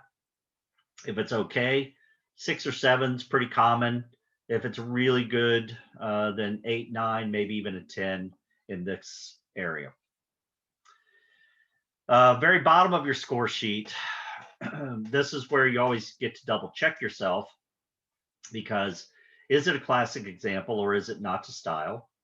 And you got the 5 boxes of variants there. Is it flawless or does it have significant flaws? Is it wonderful or is it lifeless? This sort of the intangibles. And then once I added up my score and I give it something, I look over here on the guidelines and I say, well, do I agree with that? Because sometimes you nitpick it as you're going down the sheet and you come up with a score. I always come up with that score, take a last sip of the beer, stop thinking about all the nitpicking, and just think, is this a good example of an extra stout? Does it match that score I just gave it? If it does, good. If not, you got some tweaking to do. Okay. And that score, like here's, so I tick mark, got a 27 total. That puts it in the good category, but these categories are kind of messed up, because here's what's important to understand. 45 to 50 is rare air. Okay. Very rare air. These are exceptional beers like you are hardly ever going to taste in your lifetime. All right. A 46, a 47, a 48 is one of the best examples of a beer style you've ever had in your life. So hardly nothing scores above 45. Medal winners are usually in this category right here, 38 to 44. If it's a small competition, then in that area of high 30s might win medals. If it's a big competition, it's going to take low 40s to win a medal. Okay. So this excellent range, those are typically your medal winners.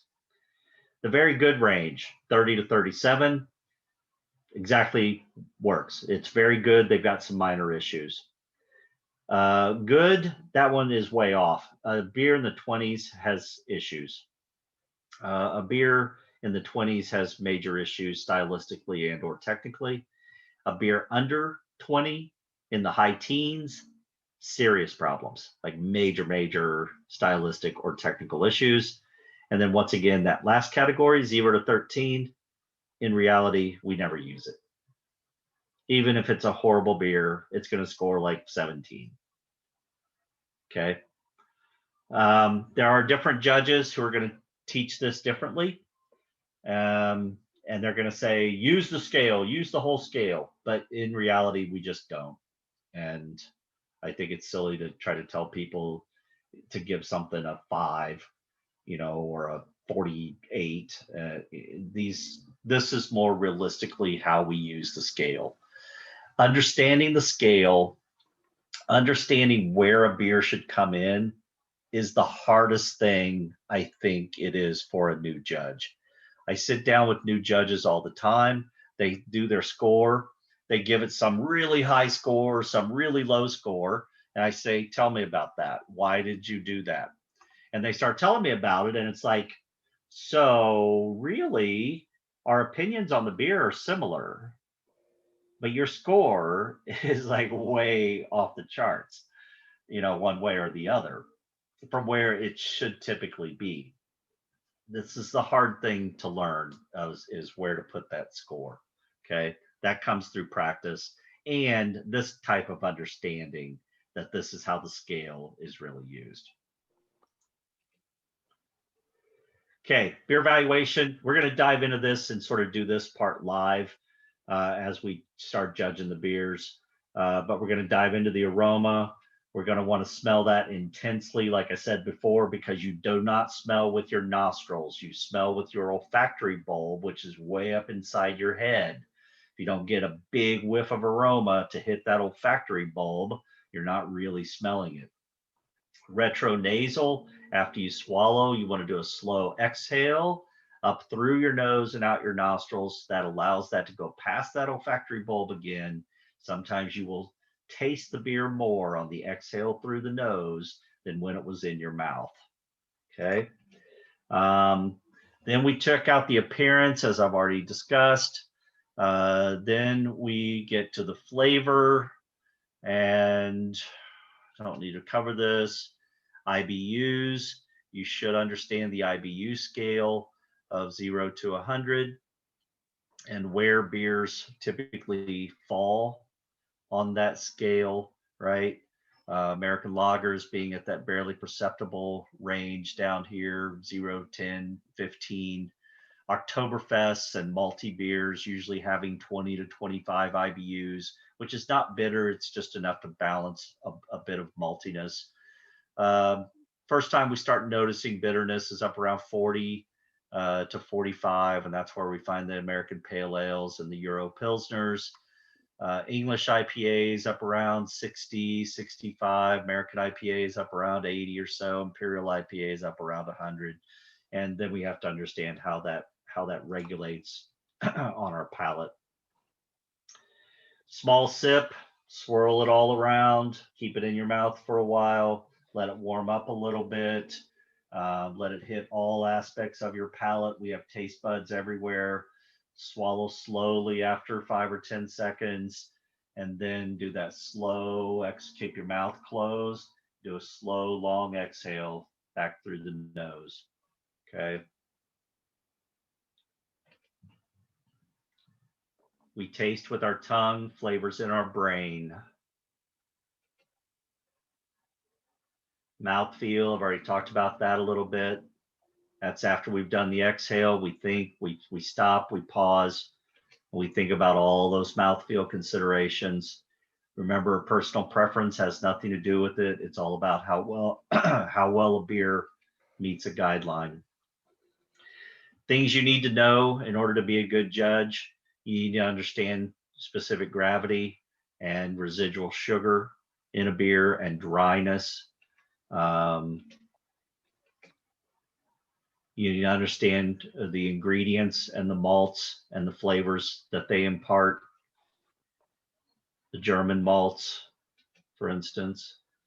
Need to understand the mashing process, what's happening there, what's creating more fermentable and less fermentable sugars.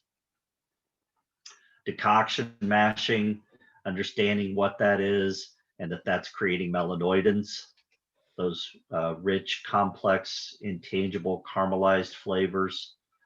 Simple explanation of a melanoidin, a browning reaction is something like toast. When you toast a piece of bread, you're creating melanoidin flavors, right? The toastiness is a melanoidin.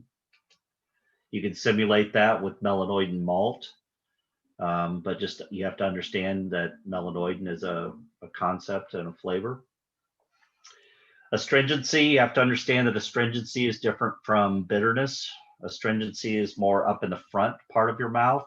The next time you eat a green banana or a white grape and your teeth get squeaky and your gums get dry up here in the frontal part of your mouth, that's astringency. Don't get that confused with bitterness. Understand the flavors that come off of yeast, what's happening in those different phases of fermentation. Understand the off flavors.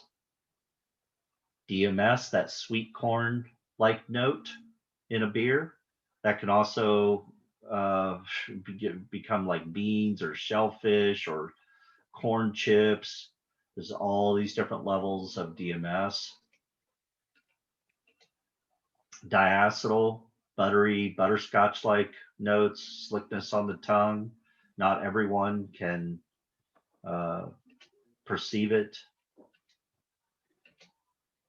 Cetaldehyde, often described as green apple, but a lot of times it sort of tastes like melon, just a little more nondescript, or like pear, like a light pear flavor. Could easily be confused with an ester at a light level. Under attenuated, sometimes you just taste those sugars and you say, man, those shouldn't be there. Those are sugars that should have fermented. And they're different than maltiness. Don't confuse maltiness with sweetness. Just lackluster, dull, muddy flavors. And what causes that? Usually too many ingredients or water chemistry, healthy yeast issues, water issues, phenols from wild yeast, sourness and types of sourness, different types of phenols, oxidation issues, basic papery, trans 2-nonenal, wet papers, wet cardboard kind of character. Caramel, honey are also oxidation. Color changes when it gets that greenish gray color, that's probably oxidation. Hell, I know a lot of times a beer is oxidized before I even smell it. You can see it. And good oxidation, that sherry and port-like, vanilla, plum, raisin, dark fruit notes. Light struck skunkiness and how that differs. It's a sulfur compound, but how does skunkiness differ from the sulfur notes in a good German lager, right? Don't get those confused.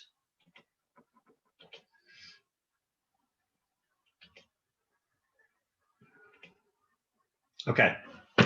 Say it's about damn time, Ron. Let's taste a beer. Get your score sheets out. Do we need to take a break? 2 hours, Ron. What's that? We've been waiting 2 hours for this beer, Ron. Yeah. Well, we had to prepare for it. I know. I'm just kidding.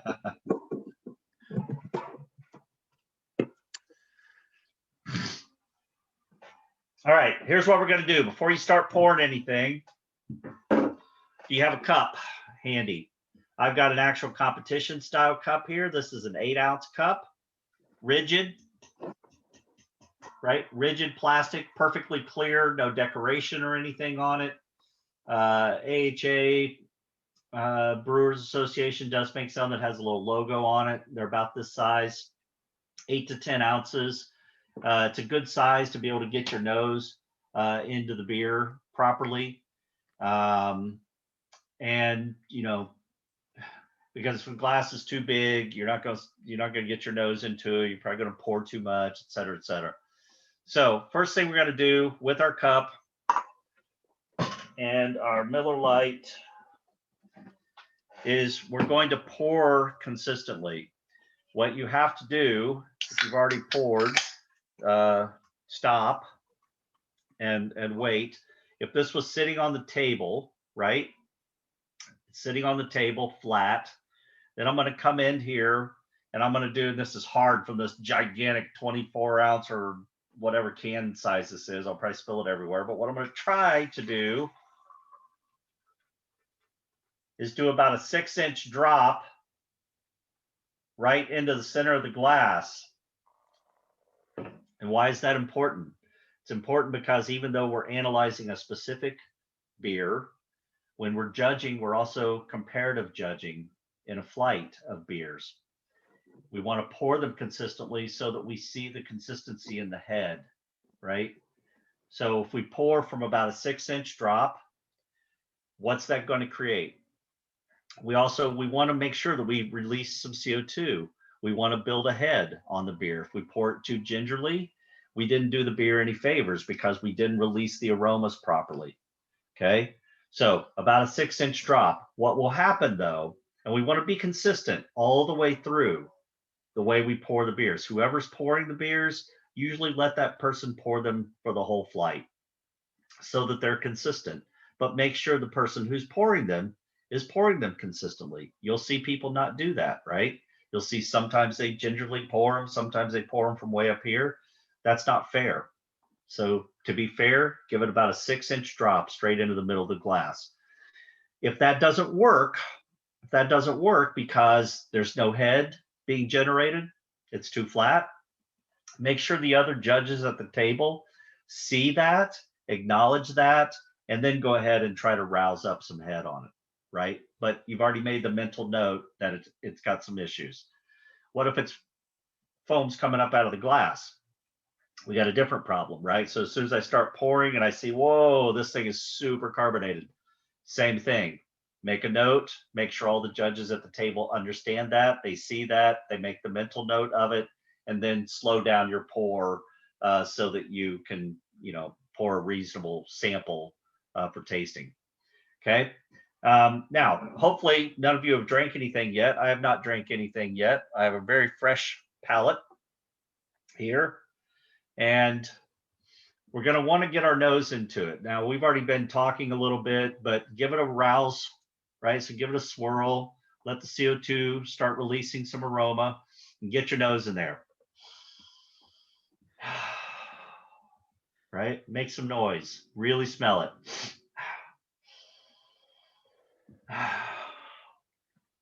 And you say, wow, Ron, it's just a Miller Lite. There's not much to smell there. But there is. There actually is. Okay. So what am I going to comment on my score sheet? First thing, I'm going to comment on the malt. What do I smell? What kind of maltiness do I smell? Bread. Pretzels. Bread, pretzels, grainy, just plain old grainy or cereally, right? But those are wonderful descriptors, and those do a good job. Kind of a sweet malt character. I pick up sort of a sweet, grainy, slightly doughy type malt character to this. It's at a low to moderate level. So low to moderate, that's my level. Grainy or doughy, that's my descriptor. And then the malt, and is that appropriate? If I'm judging this as an American light lager. And I would say, yes, that's pretty appropriate as an American light lager. What about hops? Are we getting any hops whatsoever in here?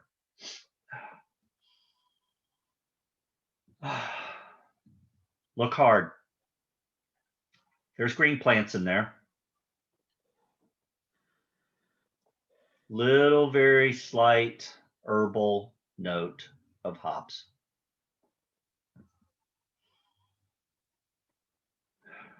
Very, very slight. If you don't get anything, say none. It's almost like the finish. Like you think about the finish of the mouthfeel. That's how I get the slightest little bit of hop character on the finish of the aroma. Is that fair? Yeah, that's fair. Okay, so very low or slight or no hop character. If there is a descriptor, then it would be herbal. And again, that's appropriate. What about esters or esters or clean lager character? What are we getting?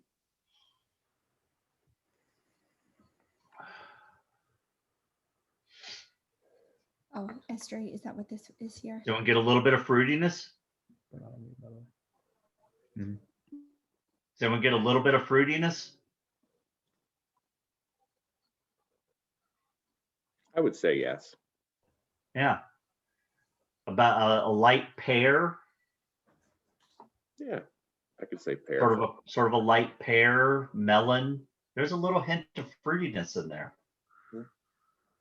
You think it's an ester? Or is it acetaldehyde?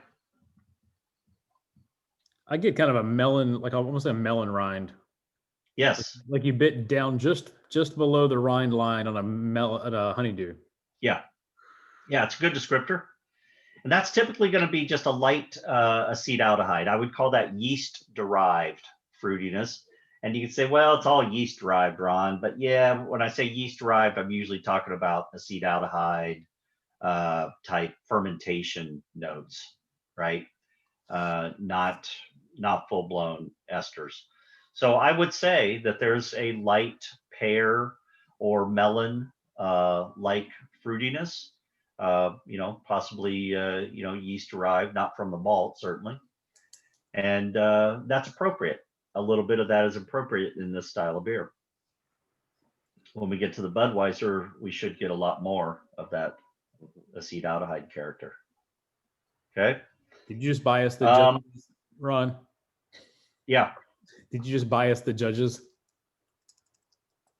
No. By saying when you get to Budweiser, you're going to smell this more. I think you just Budweiser's in the rotation because I wanted to talk about the acetaldehyde in it. Okay. And then what else? Anything else? Or does that pretty much do it for that one? So we talked about the malt, we talked about the hops, we talked about the fruitiness. Just about everything there is appropriate for an American light lager. So what kind of score are we going to give it out of 12? 10. Yeah, pretty good. It smells like an American light lager should smell. So assuming yours is fresh, mine's pretty dang fresh, smells quite good for the style. Okay, then we're going to look at it. So we're going to hold it up to the light. We're going to look through there. One of the things very important about this style is brilliant clarity. If a style like this has a little bit of a haze, we're going to taste that, right? You taste what you see. If there's haze in a beer, this is something that kills me about beers today and their haziness. We're accepting of haziness now in beers because of hazy IPAs, and that's just trickled down the ladder to all of the beer styles. So people are making lagers now. They're making German Pilsners and such, and they're hazy. What's wrong with that? What's wrong with that is that you're going to taste the haze. You can't have a hazy beer and not taste that, right? If I have a hint, if my beer looks reddish in color, I'm going to taste that. I'm going to taste whatever caused that color. I'm going to taste whatever caused that haze. So it's hard to have a German Pilsner with a haze that's going to taste right. All right. So anyway, let's talk about this. We've got sort of a medium gold, light gold color. I'm not in the best lighting here. And that's the color of the beer. Color of the head is white. I mean, just straight up white. I've got a dense head, pretty dense head on mine. Moderate head level. It poured just fine. Dissipates fairly quickly, but that's okay for the style. But you need to comment on all that, right? Low head retention, moderate head level, white color to the head, medium gold color to the beer, brilliant clarity. Is it? Brilliant clarity. Hits all the marks. What am I going to score it? 3. 3. Boom. Okay. Now we're going to taste it for the first time. And when we're tasting it for the first time, we're going to jump down to that mouthfeel section. Just humor me and let's do it that way. You can change it up. You can judge beer however you want to. But for now, let's take that first sip. Let's swirl it all around the palate. Let's swallow slowly. Let's exhale through our nose and think about the mouthfeel instead of the full-blown flavor. Small sip.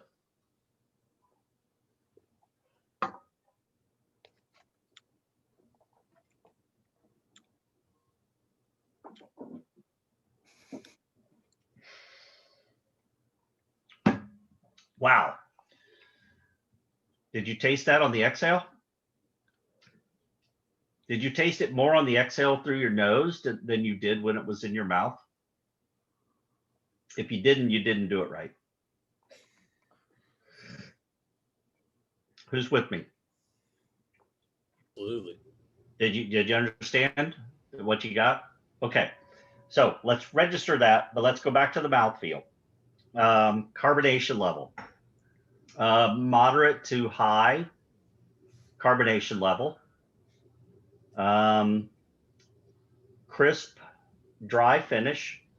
I wouldn't call it bitter, but I would call it crisp. No alcohol to comment on, no bitterness to comment on, no creaminess really to comment on. I would say it's balanced in its mouthfeel. So sort of a moderate carbonation, moderate to high carbonation level, finishes crisp and dry, balanced for the style.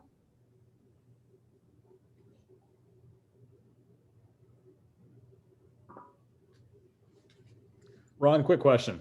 Yeah. A slight sulfury, like ever so slight sulfury character is acceptable in most, or a lot of like German style lagers. Acceptable in German style lagers, not necessarily in these. Okay. But yeah, in a German style, we're trying to, well, people like me are trying to get the sulfur level increased on the guidelines because we know it should be there. But in the guidelines right now, it only says slight. I just didn't know if that was considered more mouthfeel or if that's considered flavor. That's certainly more of a flavor component, aroma and flavor. Yeah, mouthfeel is more about that the feelings afterwards, right? The carbonation level, the creaminess, the alcohol, the balance. So This one, I mean, I think it hits all the marks. Mine's pretty fresh. So, and it was cold, which helped it. If you judge these at competition temperature, which is closer to 50 to 55 degrees or 50 degrees, let's say, then they get a little sweet. So this beer, mine's pretty cold right now, so it's judging pretty well. So I would probably give it a 5 on the mouthfeel. Yeah, I checked my temperature. Mine's about 55 degrees right now. Yeah, yours is pretty warm. Yeah. So it's going to finish sweet. Mhm. And but you're not judging my beer. You're judging your beer. You're judging Exactly. what's in front of you. Mhm. So that's what you have to write down. If it's not finishing properly, sometimes you give it the benefit of a doubt because of serving temperature, but you have to judge what's put down in front of you. You can't judge it and say, well, I think it would judge this way if it was, at a different temperature. So I'm going to give it this score instead. You can't really do that. You have to judge what you have. So the right temperature should be 50 at a competition, or? Usually it's going to be around 50 at a competition for most craft, and homebrewed beers, which does not do this style favors. If I was judging this style, I would try to keep them a little colder, to be honest. But that's me as a head judge. I would say, keep these guys a little colder. Don't bring them out just yet. Bring out the first few, because it's just the style. It's not meant to be drink warm. I've never heard anyone on the pontoon boat say, let's sit out a little bit so it tastes better. But that's not. And they don't, do they? Okay, let's move to Give flavor. me a warm one. So let's move to flavor. So we've had a sip or two, small sip or two. We've got it acclimated to it. We filled out our mouthfeel section. So we already kind of know what the beer tastes like now. So now we can take that other taste, and now we can really start diving into describing the flavor components.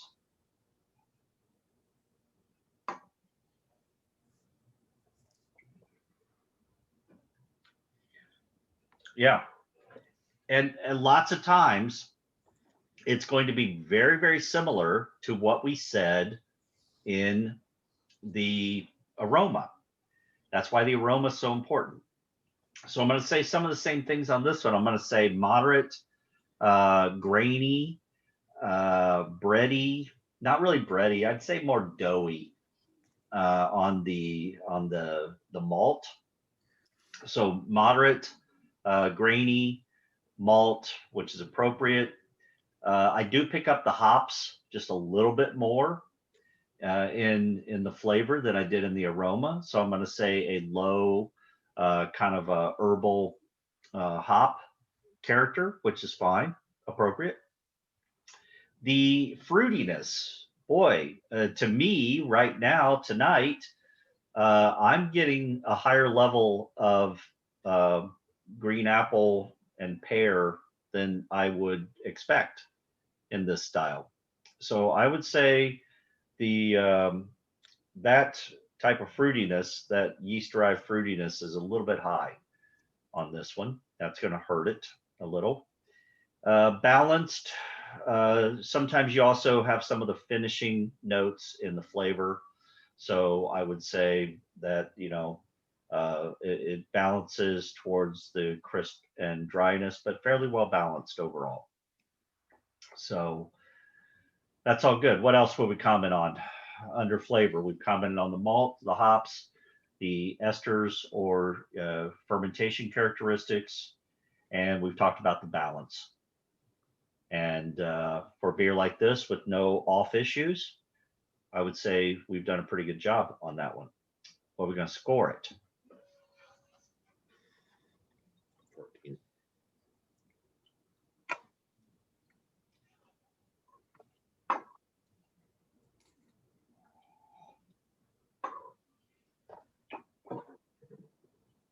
Yeah, man, I'm getting a lot of fruitiness on this guy. I give it a 14. Yeah, 14's a little high. I'm probably going to be about 13 on this one. Oh, I'm off by a whole point. It's not much. No, 14 is pretty good. 14 and 15 is a really good score. Again, look at the range and the scale, and you see where you end up, right? Okay, so now we've done flavor. Let's move to the overall impression, which should not be overall impression. This is feedback. And what are we going to say as feedback? Well, what did we ding this beer on? We dinged this beer on the acetaldehyde. I did, at least. So I would say, acetaldehyde notes, fruitiness is a little high. Make sure your yeast is healthy and that you are allowing fermentation to fully complete. And what else on this one? I think that was my only real ding. And then I'd probably, at this point, go into some compliments and say, and this I might use nice or good at this point and say, good example of this of the style, and then give it a score. And score wise, I'd probably give this one an 8. That's right up there. And then add those up. Where does that take us to?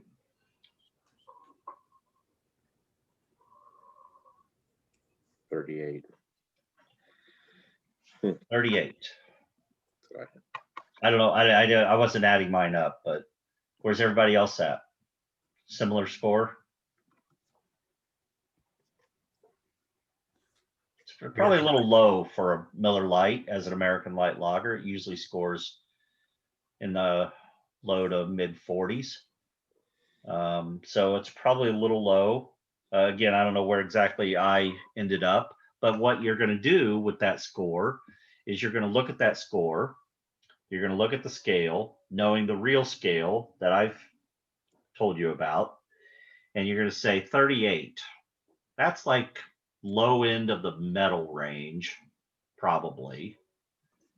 Might take that last sip.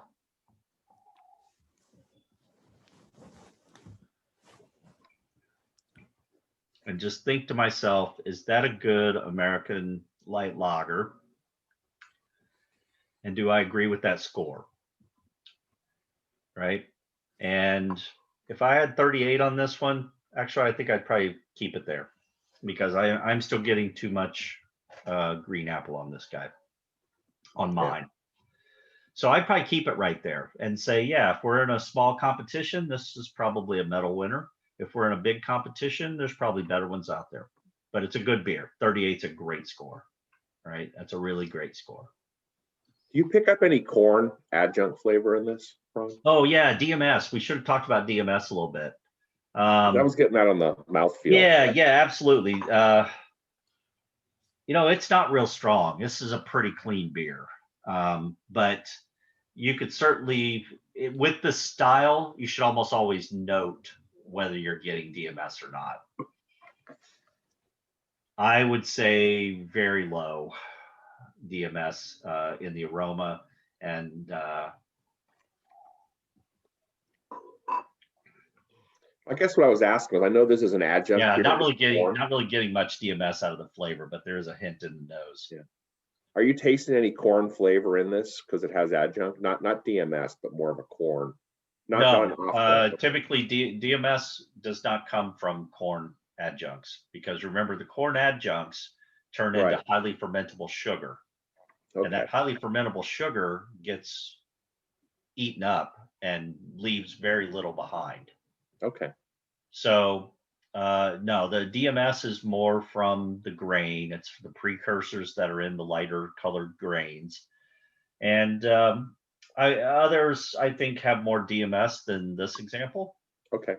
Mine's coming through pretty clean. But yeah, sometimes that corn, sweet corn chip kind of note will sort of mesh right in there with the malt.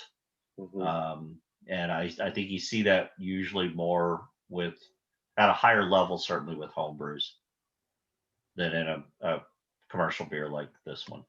Okay. Which is pretty clean. Okay. Thoughts? We're going to move to our next beer. For the next beer, you're on your own. You're on your own. And hold on just a second. I'm gonna pour mine. Oh, I see what that one is. This is Budweiser, but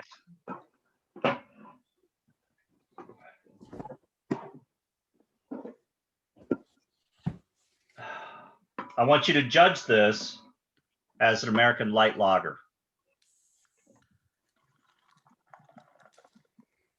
Okay.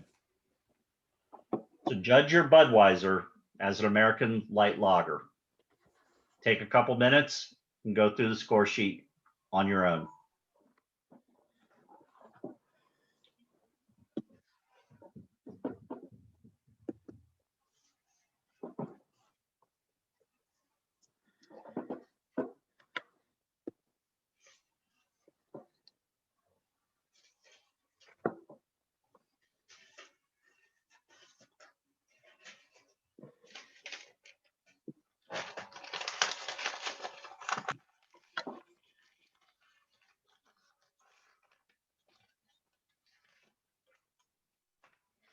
American light lager. Forget what you just poured. You're judging an American light lager, which is the beer like we just judged. American light lager.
So remember, you're judging this as an American light lager.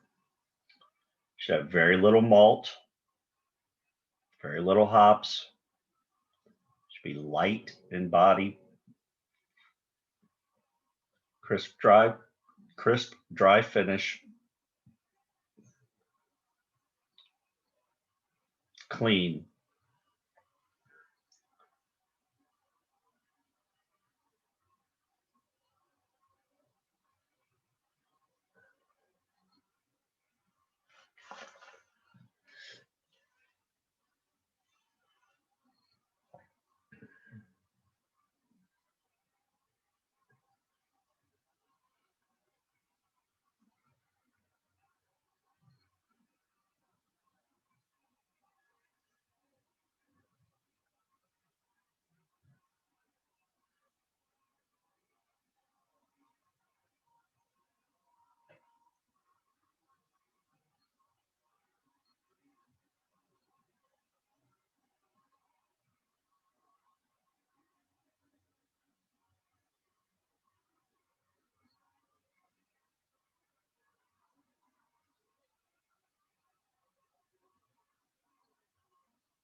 Let's try to take about another minute.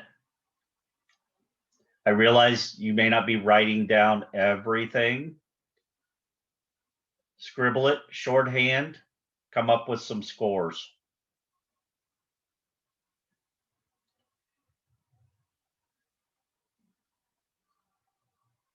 Focus on the big things.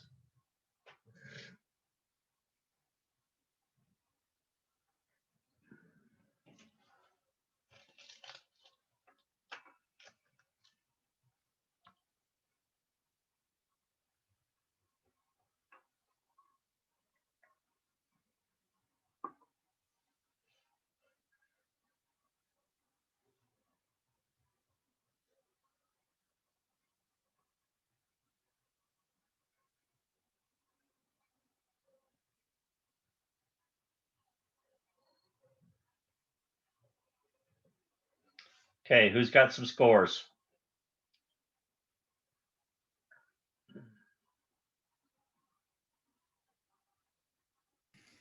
You want overall, Ron, or you want by category? I only got to 3 categories. Well, finish up. Yeah, try to give it an overall. I'm at a 36. Oh, wow. He was very. Don't let that sway you one way or the other.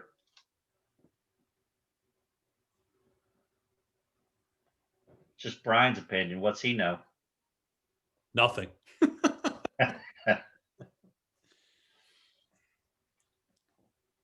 I'm at a 27. 27.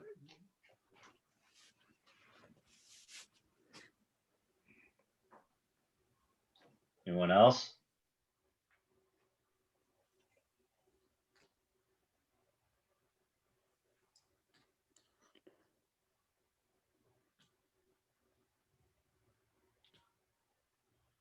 Now, the reason why we're doing this way is because we know what the beers are, and we just tasted an American light lager, one that's really good, right?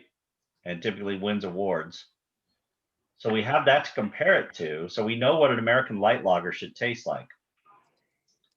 So now we're judging this beer, the standard American lager, as a light lager, and trying to be, impartial and I unbiased gave it a 30. about it. Where you at, Randy? 31, 35, 35. I said I was at 33. I was at 32. 5, 30. Okay. 28. All right, that's all pretty good. So what's so we're not giving it a 40? Why are we not giving it a 40? A few things I noticed in mine, and Chelsea did a little bit too, is like there was this like musty character, almost like aged grains, and it just didn't taste fresh. One, I found a little bit of slight astringency on the mouthfeel. I'm not sure exactly why, but it's kind of like a creamy but slightly astringent on my teeth. I had low to no perceptible malt character and low to no hop character in the aroma at all. especially Of course. compared to the Miller Lite. Yeah, well, this of course is tricky because I don't know what you guys are judging. Yours sounds like it's oxidized. If some of the descriptors you just used would make me think yours is kind of old and seen better days, perhaps. It's hard to know even by date because you don't know how hot it got in transport or how it's been handled before you bought it today. How many times it was moved from the cooler to the floor, and the can was super tight when we opened it up, so who knows how many times it's been dropped as well. yeah. So you can only judge what's in front of you, and yours may be a completely different beer than what I'm judging. The big thing I'm noticing with what I'm judging, mine seems to be quite fresh, but it's definitely for an American light lager, it's way too malty, right? It's got a richness, a heaviness to the mouthfeel. It's got a sweetness to it in the flavor and the finish that it shouldn't have. I wanted to pick up more of a green apple, which typically you get from Budweiser, but honestly, I am getting the weirdest like bubble gum note coming off of mine, and I know it has to just be the sweetness combined with the fruitiness, the typical acetaldehyde green apple that you typically get off of Budweiser. And I don't know, for whatever reason, the way it's meshing with the malt with me tonight, my first whiff was bubblegum. Bubblegum? What? Most people probably wouldn't pick it up as that. But it's pretty clear to me that it's a sort of bubblegummy, sort of fruity note. And like I said, I think it's just a sweetness combined with a fruitiness, which is what helps create a bubblegum note. Hey, Ron, as soon as you said bubble gum, that's exactly what I'm getting now.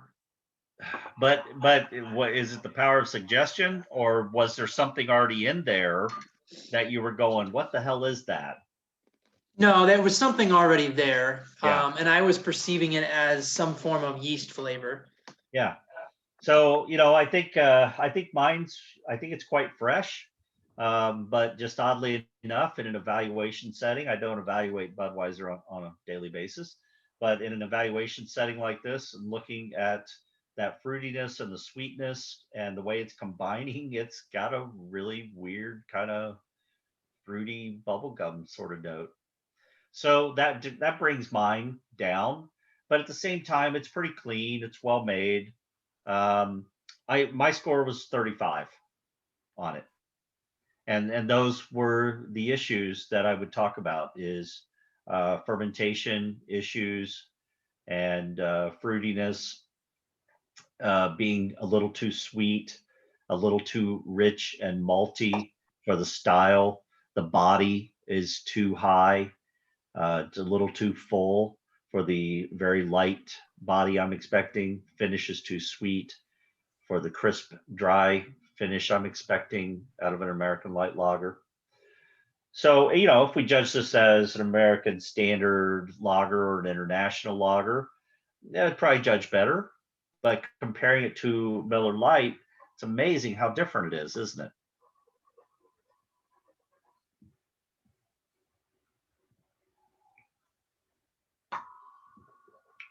Thoughts? Oh, there it is. There it is. As it's warming up. I got way less aroma on the Budweiser than I did the Miller Lite. Wow. Yeah, boy. I'm pulling these straight out of the cooler, so they're pretty cold. Probably too cold. Mine are both about 50 degrees. So. Yeah, as mine just warmed up, the green apple was boom. It's huge on the exhale right now. So let them warm up a little bit, and see if you get that fruity green apple note on the exhale.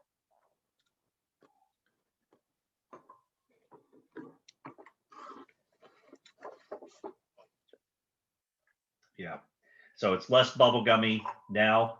Interesting though, how that sweetness and the fruitiness combine to do that. And And now it's certainly coming through more as traditional acetaldehyde. But, you know, if we're spending 7 minutes with a beer, you're going to go through that kind of evolution with it. It's going to start out one way when it's cold. It's going to change on you. The aroma is going to change on you. That's why you sort of keep evaluating it for that, 7-minute period or whatever you've got. And that's why you take that last sip and you look at your score and you look at the scale and you just think to yourself, is this a good beer of the style that I just did? Now, one thing we didn't do that I need to go back to is everybody doing okay on time? Yep. If not, you can watch the recorded version later. But well, I think we're doing pretty good. I think we'll probably finish up by 10:30. And I was thinking we'd probably go to 10 or 11. So I think we'll be right in that ballpark. So if you guys can bear with me, I do want to cover the guidelines just a little bit. I didn't talk about these before we started judging, and I do want to cover it a little bit. So on the BJCP guidelines, if you look at a style, like let's look at the American, let's look at the American lager, the style we're judging right now.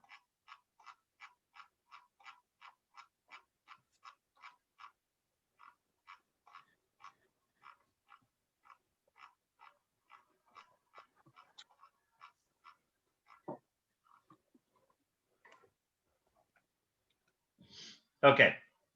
So 1B, American lager. Let me pump this up a little bit.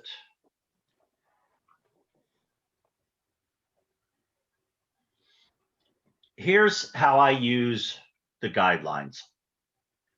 Okay, when you first start judging a style, you should have already looked at the guidelines. You should know the guidelines. If you've taken and passed the test, you should know the guidelines, enough to have done that already.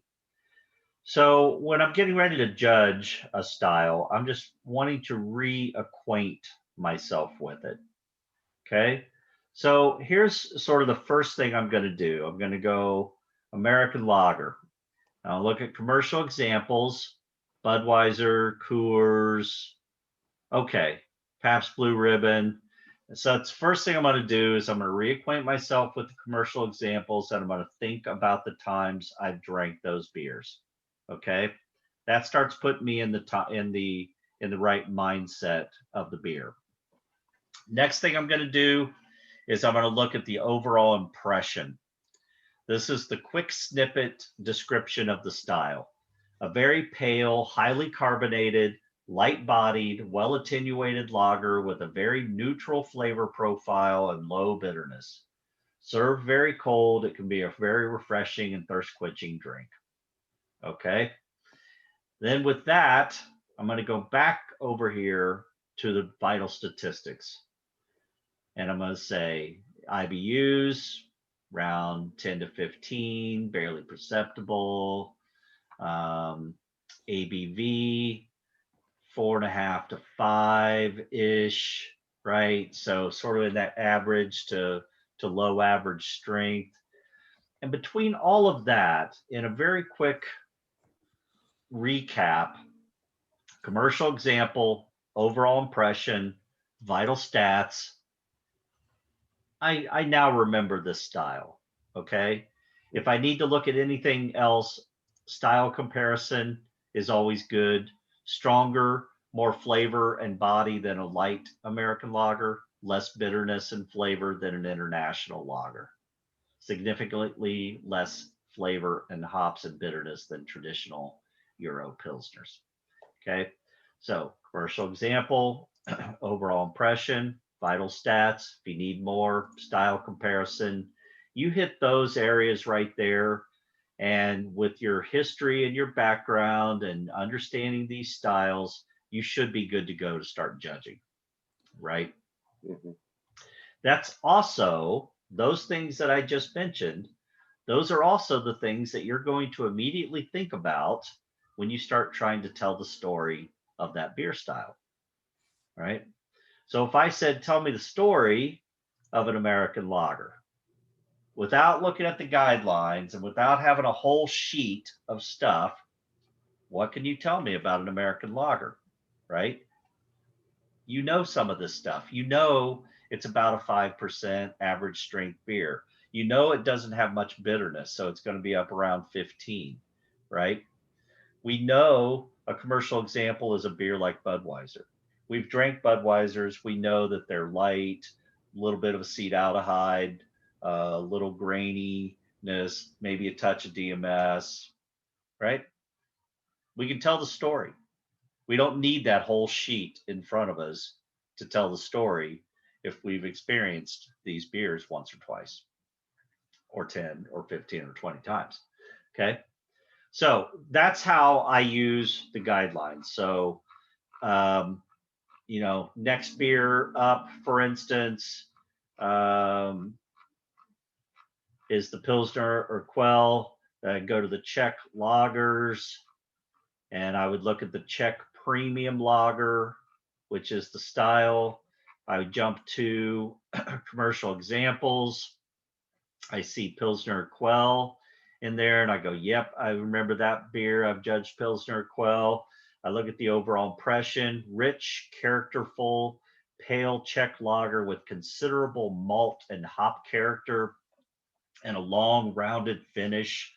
Complex yet well balanced and refreshing. The malt flavors are complex for a Pilsner style beer. That's that decoction mashing. Yeah. And the bitterness is strong but clean without harshness, which gives a rounded impression. That's that softness that we always look for in the Czech lagers, and enhances drinkability. Then we pop back over here to the vital stats and we go, yep, about 40 IBUs, about 5%. Okay.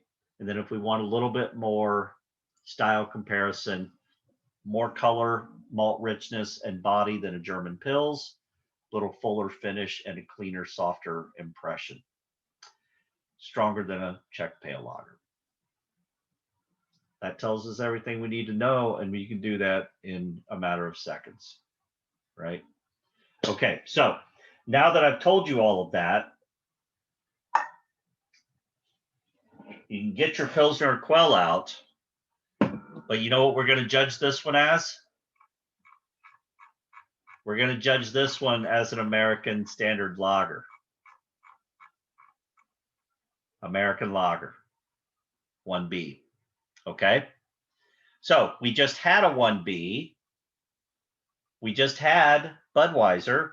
If you want, take another sip, refresh your memory, pour a little fresh one, refresh your memory of what an American lager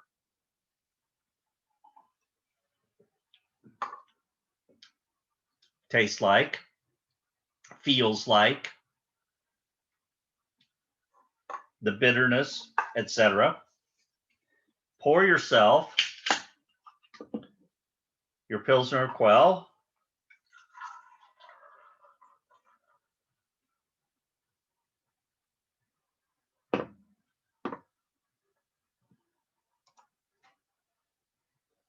And take a few minutes and judge that as an American lager. Forget what you just poured. Imagine I just poured this beer for you and you don't have any idea what it is. Judge it as an American lager. I will judge it along with you.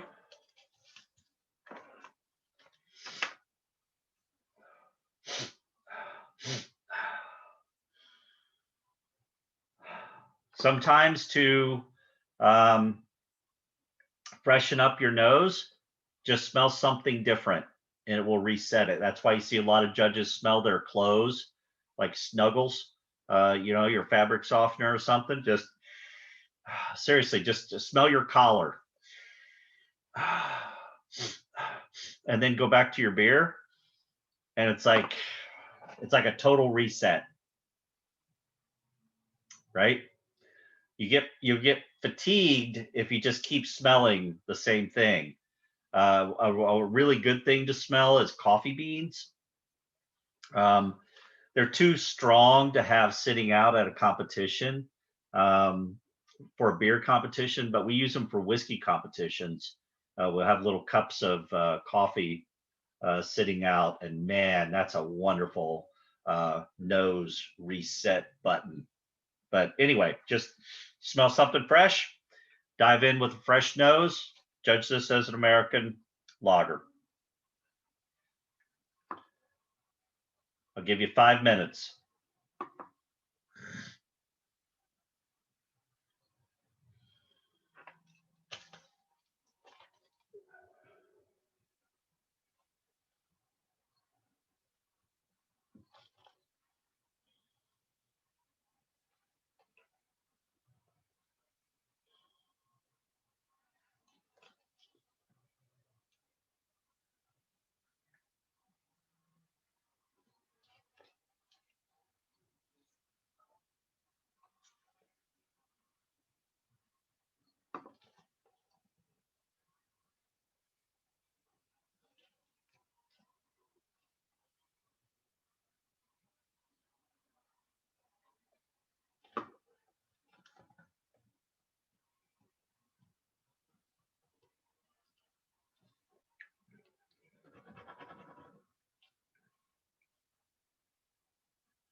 About 2 more minutes.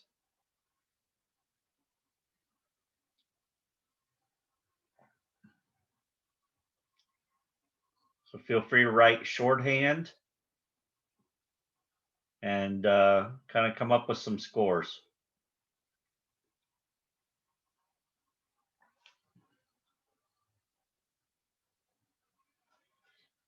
Eddie, still with us?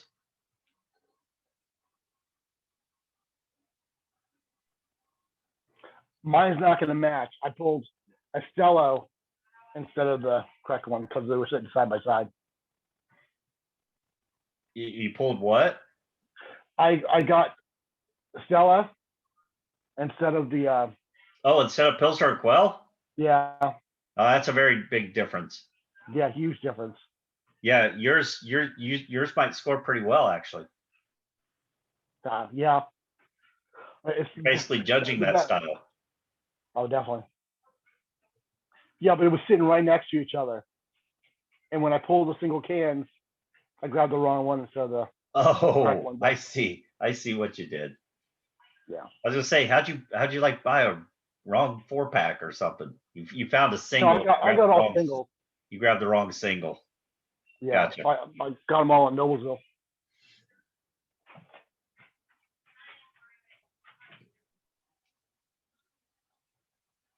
Well, I know there's some of you that either didn't have the beers or can't drink today for whatever reason.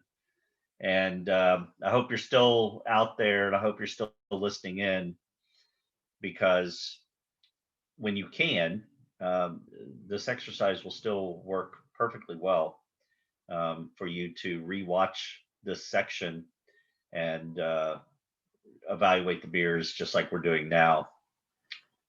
And everything we're talking about, I think, will make more sense. All right, does everyone have a score? What do we have? Who wants to go first? I have a 29. Okay. I have a 26. Okay. Anyone else want to volunteer a score? 31. 37. Yeah, 31 here as well. Okay. I got a 43, but mine might be a little bit biased. Yeah, yours doesn't count. Okay. You're probably right on top of it with your 43. With these scores that I'm seeing right here, what we would typically do in a judging environment right now.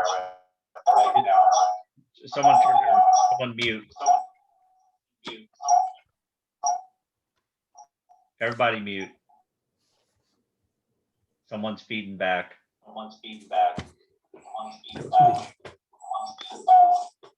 Ed? I think it's dead. Yeah, I was trying to get it.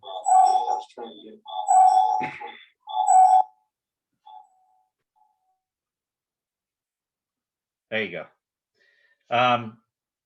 Yeah, so what we would typically have to do right now is we would have to negotiate and discuss and debate this, because we have scores ranging from 26, which means it needs serious work, to 37, which is nearly an award-winning example of the style. And it can't be both. So what would we say for someone who gave it a 37 versus someone who gave it a 26? What are we going to say to each other to get each other to move? To me, why I scored it so low is it's all the hop character in it, and that just is not in the style for an American lager. Too strong. Right. Well, we just had one. We just had a Budweiser, so we can do a direct comparison here in what I asked you to judge this as. And Budweiser is a pretty good example of the style. So let's look at the big things. Maltiness. We've got this Pilsner Urquell, which is dark. It's a slight amber color. It's got almost a slight caramel note. It's got, well, we'll get to that later, but it's got a slight caramel note. It's very rich, very malty, way outside the category for an American lager, right? What about hops? Strong. I can taste them, right? You Yeah. got that strong, spicy, herbal hop in the flavor. Yep. You got that huge bitterness in the finish. Yep. So there's a lot of hop character in here that's way outside the style guidelines for an American lager. Well, I think I could compromise certainly on those two items alone. Although I enjoyed the beer, you're right, they are outside of what you would expect for an Yes, American lager. exactly. Were you the one that scored it high, Randy? Did you score it high? I can't remember who gave me the high score. But yeah, that's you have to 15. Yeah, I was at 23, by the way. 23. Because in addition to the malt and hops both being out of balance, it was also too dark color wise. So it doesn't even look like an American lager. So I had to ding it on its appearance. Mouthfeel, holy cow, mouthfeel doesn't feel anything. It's too rich and malty up front, way too bitter in the finish.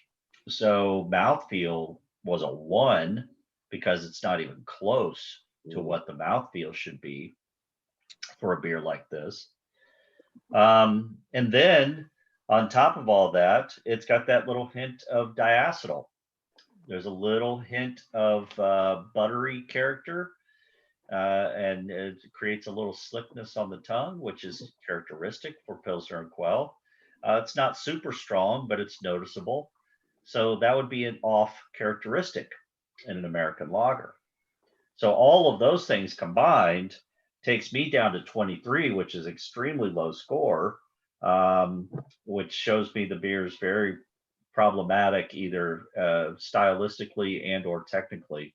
Mostly it's mostly stylistic, but there is also that diacetyl technical flaw. So I have to write a book on this guy. I got to talk about that little hint of diacetyl. And if you didn't pick up the diacetyl, in my example, it's not very strong, but there's a little buttery note. In a beer like this, it can easily get confused with the caramel note. So if you didn't pick it up as diacetyl, not a big deal. But if you did, then you have to talk about fermentation and letting that complete. We have to talk about recipe formulation, and we have to talk about getting that caramel out of there, getting a much lighter body, a much lighter malt character. We have to talk about reducing hops and getting those back to the barely perceptible level. We have to talk about reducing bitterness to get that to that barely perceptible level. So there's a whole lot of work we would have to do on this beer to turn it into a good American lager. Understandable? Yeah. Yeah, restarting my thought process and casting out my enjoyment of the taste of the beer. This is damn good Focusing beer. on the guideline. Yeah. I You're free. You're locking up on me, Randy.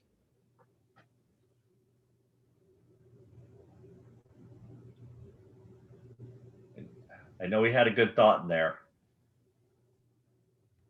Randy, Well, can you hear me? Randy, if you can hear me, you're locking up, so we can't really hear you. We're only hearing every other word. So we're going to move on, but I understand you adjusted down, and this is exactly why we do this. And while you may have been the outlier on this one, you do this enough times and everybody's the outlier. myself included, right? This is why you practice, practice, practice, practice. And even if you practice, practice, and practice, I've seen 2 master level judges be 15 points apart on a beer. It comes down to you and the day and everything going on. There's a lot to it. Okay. All right. Let's move on to the next beer. Okay. Next beer, Steel Reserve. Let me share the screen. Let's go back to our style guidelines.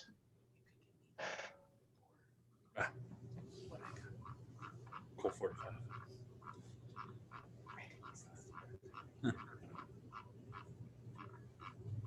Just when you thought you knew what I was going to do. Yeah. No, we're not Wasn't going hard to do figure that. out. I mean, that's the beauty of fast. Oh, yeah. I'm not. We're going to judge this beer, the Steel Reserve.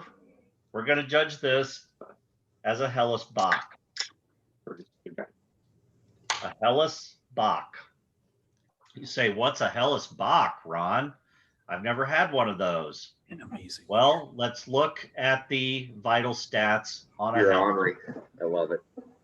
Let's look at the vital stats on a Helles Bock. Okay. Relatively pale, strong, malty German lager beer, nicely attenuated finish that enhances drinkability, hop character generally more apparent than in other bocks. Let's look at the specs. We've got ABV 6.3 to 7.4, so this is a big beer, not a lot of bitterness. This is a can be thought of as either a pale version of a Dunkelbock or a Munich Helles brewed to a Bock strength. So like a big Bock-like Munich Helles. So German malts, very malty, a little bit of hoppiness and bitterness just to dry out the finish, and a pretty big beer up around 7% or so. Okay.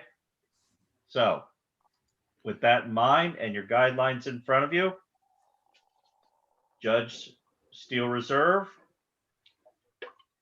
as a Helles Bock.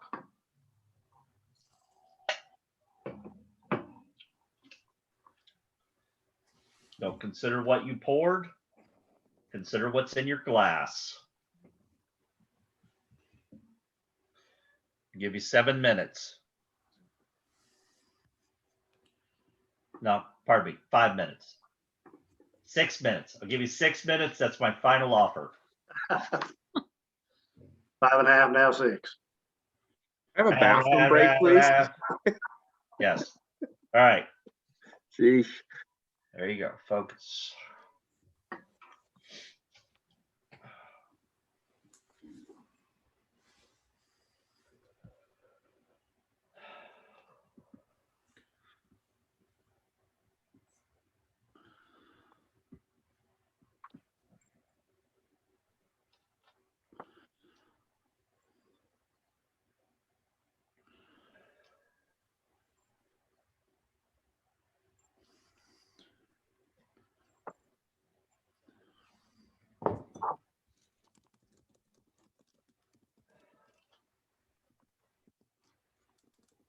I'm a poor listener. Helles Bock or Munich Helles? Helles Bock? Helles Bock. Okay. Helles Bock. Thank you. 7%. Yep. Malty, pale, Bock-like beer. Yep. I got it. It's almost like a golden Doppelbock. 4C. Here we go. Thank you.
Now it's probably right about now that you're thinking, is he trying to trick us? This is the cheapest crap in the cooler. This is supposed to be a horrible beer. So am I supposed to judge it low? Or is he doing this because this is actually a pretty good Helles Bock? And I'm supposed to be judging it high.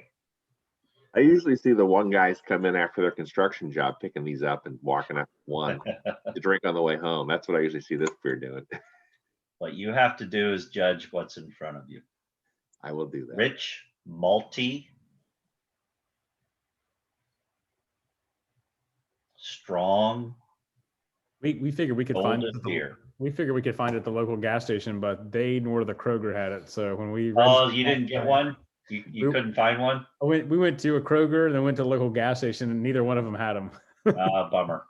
You have to get one later. And then rate it as a Helles Buck. Yes. All the gas stations up here in Laugh-A-Lot have them. I'll tell you that for sure. Yeah, it's a strong beer. It's you get your money's worth. Okay, about another minute. Try to come up with some scores.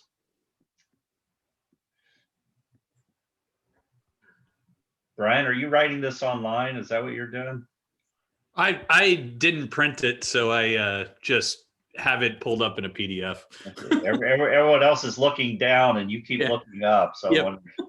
You're actually on the TV, and I'm on my Mac. So I see. All right, we'll take another minute. Try to come up with some scores. Those of you that have this beer.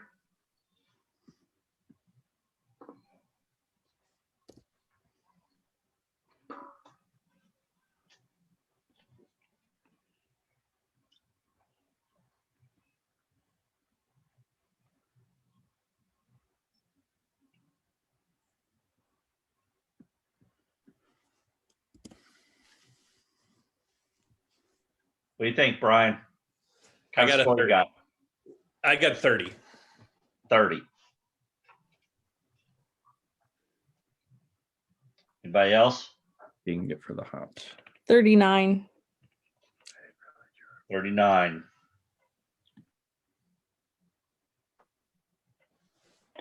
$38. Those are some high scores for Steel Reserve.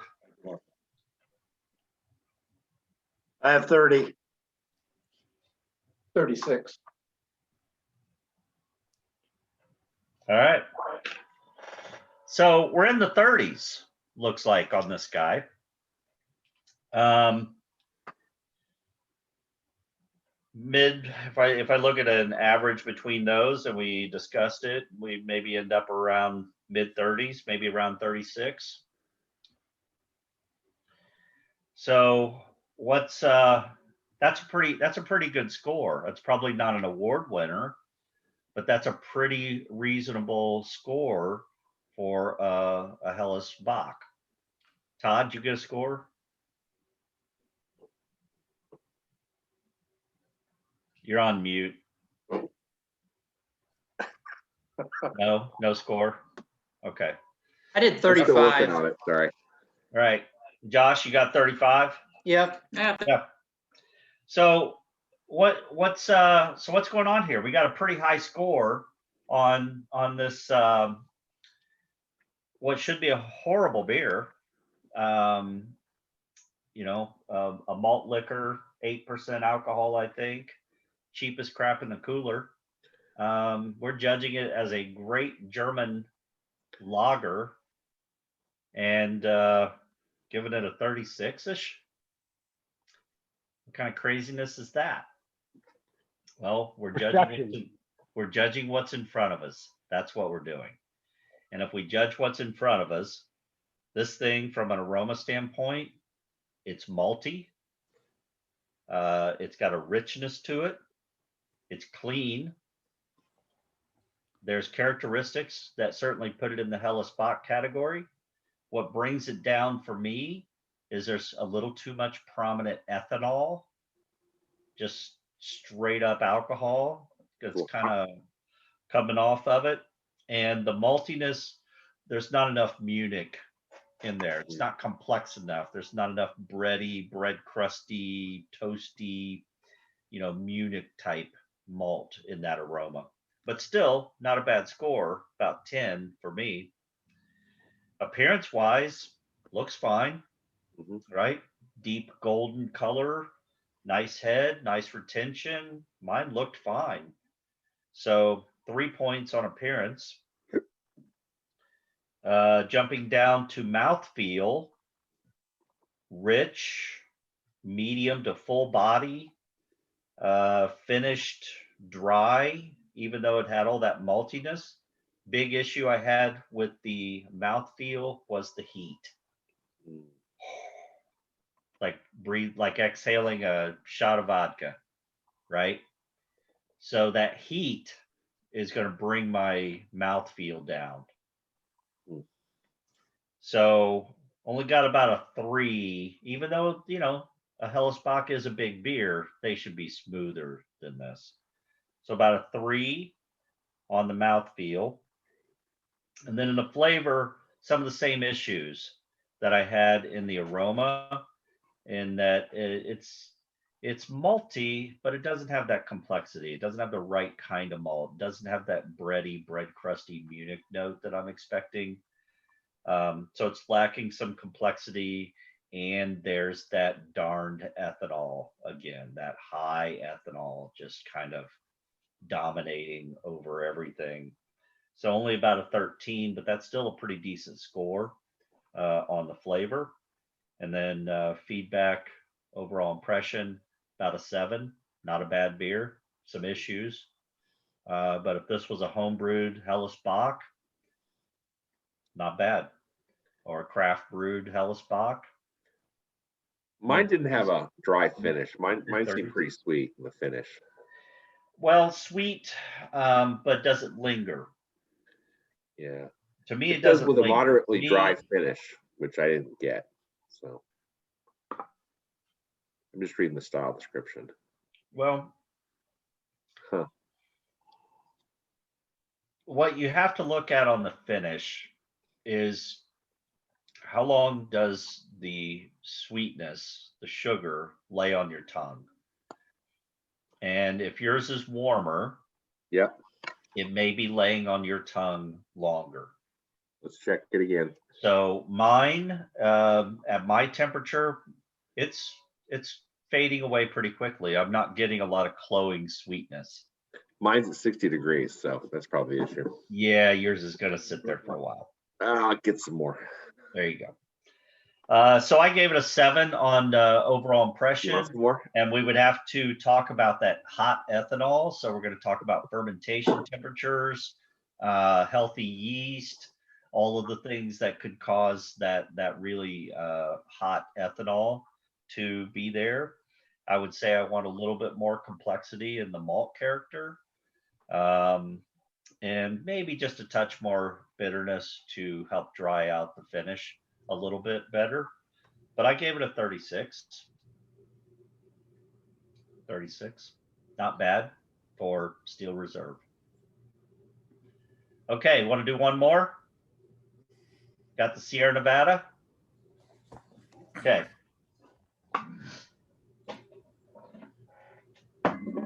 Ron, I'm terrified what you're going to make me judge one of my favorite beers on this. Well, you're going to be shocked because I'm going to have you judge this one as an American Pale Ale. All right. Okay. So let's go to, but first, hang on. Let's go to the guidelines. Let's go to the guidelines. Let's go to, it's way down here. I may have to move you guys. Get down here.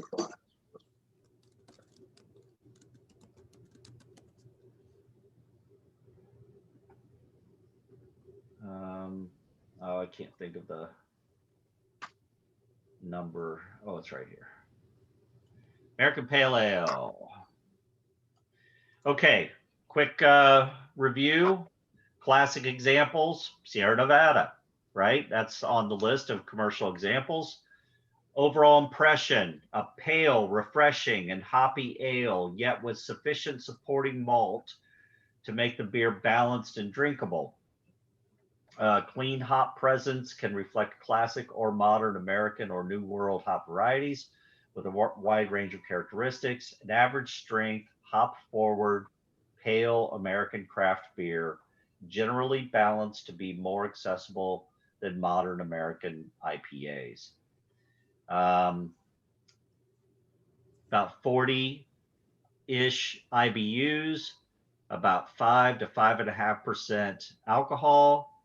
Style comparison, typically lighter in color, cleaner in fermentation byproducts, and having less caramel than the English counterparts. There can be some overlap in color between American Pale Ale and American Amber Ale. The American Pale will be generally cleaner, have a less caramely malt profile, less body, and often more finishing hops. Less bitterness in the balance and alcohol strength than an American IPA. Okay, so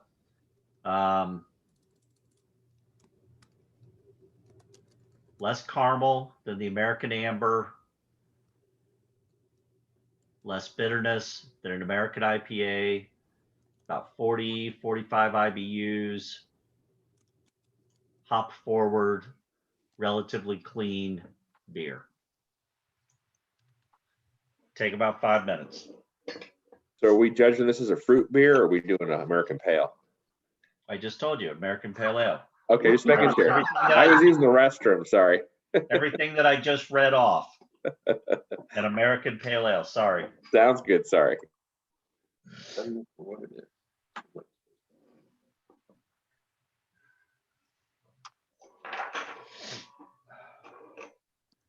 Reset your nose.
Remember to judge what's in your glass, not what's on the label.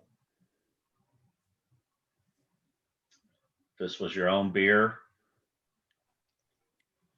you have to be just as critical.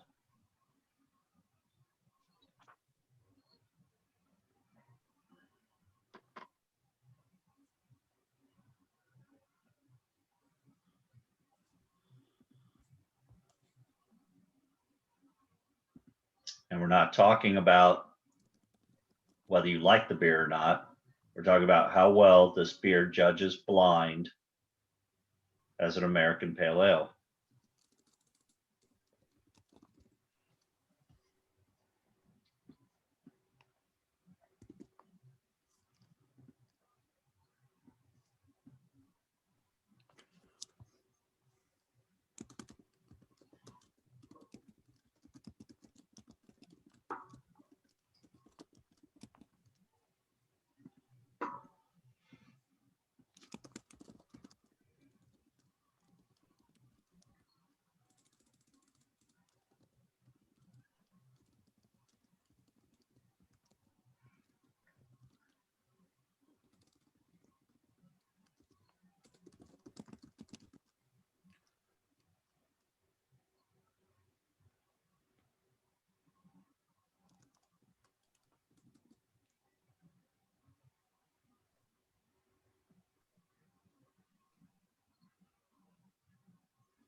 Take about another minute and try to finish up.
What kind of score you got, Brian? I've got a 41. 41. I gave it 38. 38. I had full points on appearance and mouthfeel. So 39. 39. 39. And 40. 40. 35. 45. 38 here. 38. All right, those are all pretty good scores. Looks like we're right up around 40, low 40s, right? Which is where you would think we would be. It's not where I'm at. I don't think this beer judges that well. You must I have think a bad sample. it's an old school American pale ale. It's too caramely. Doesn't have enough hop character. It's harsh. Bitterness is harsh on it. But let's walk through it a little bit. Aroma. I get it. It's Sierra Nevada Pale Ale, but we're judging what's in front of us, and we've had others before. We've had local American pale ales. Don't you think the hop character should be a little higher? It's always pretty low in this. Yes, it's citrusy. Yes, it's grapefruity, but is it as fresh and as vibrant as your local breweries? That's the first thing. That's the first thing I got, Ron. Was like I was thinking about, okay, Sierra Nevada. I haven't had it in a few years, and I went to go smell it after drinking tons of dry hop IPAs over the last 2 or 3 years. Like there's no dry hop character at all whatsoever. Not Like, at all. Yeah, exactly. like something. I told Chelsea like something's wrong with my nose. I should be getting a ton of like that Yeah. Centennial and Cascade hops, and Right. nothing, to your I mean, point. they're there, and it is dry hopped, but it could be fresher. It could be more vibrant, and you probably have local examples that are better. What'd you give it I for, think I think the hops are a little low, and then what score'd you I give get it, a little Ron? caramel. I get a little too much caramel coming off the aroma as well. Hey, Ron. So Yeah. I guess I look at this differently. I look at all these a lot of the newer pale ales that come out, and I feel like they're more in the IPA category. And so I put this one actually much more true to style. I guess when I think of a pale, I think of having a subtle caramel note and having a little bit lower hop profile than an IPA. If you're getting hoppier, I mean, what's to distinguish the difference between the two other than alcohol content? Alcohol content. Yes, alcohol content. But I guess I feel like there should be a little bit more distinguished between the two.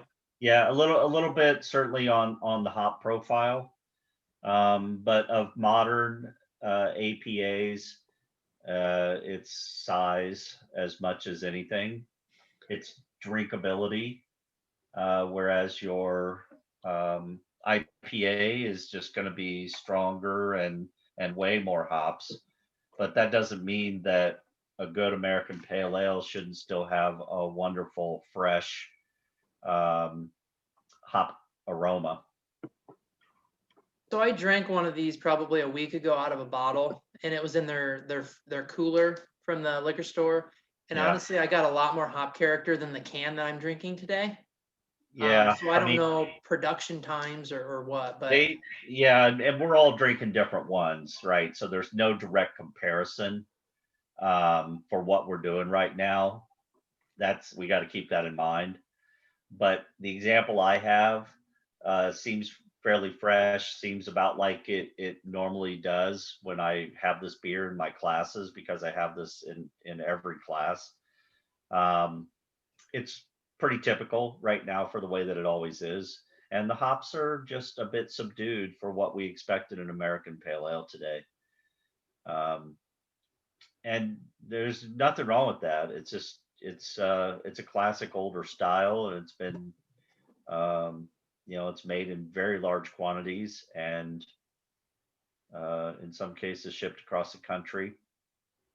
It's not as fresh as the locals, and that hop character fades.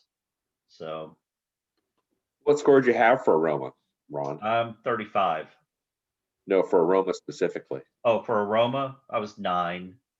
Okay, I gave it an 8. Okay. Yeah, it was. I mean, it's still a decent score, but a little fresher hop character, and a little less caramel.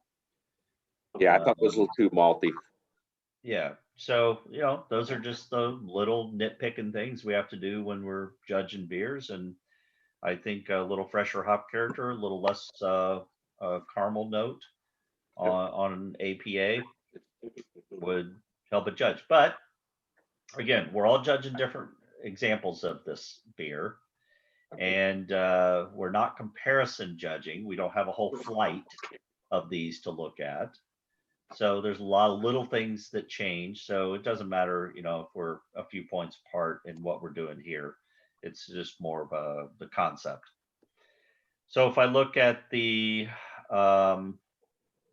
appearance, again, slightly dark, not too bad, but just slightly dark. I might knock it a point, might not. So 2 or 3 on the appearance. Getting into the mouthfeel, I really feel that the bitterness should be softened a little bit on this one. I think it comes off a little bit harsh.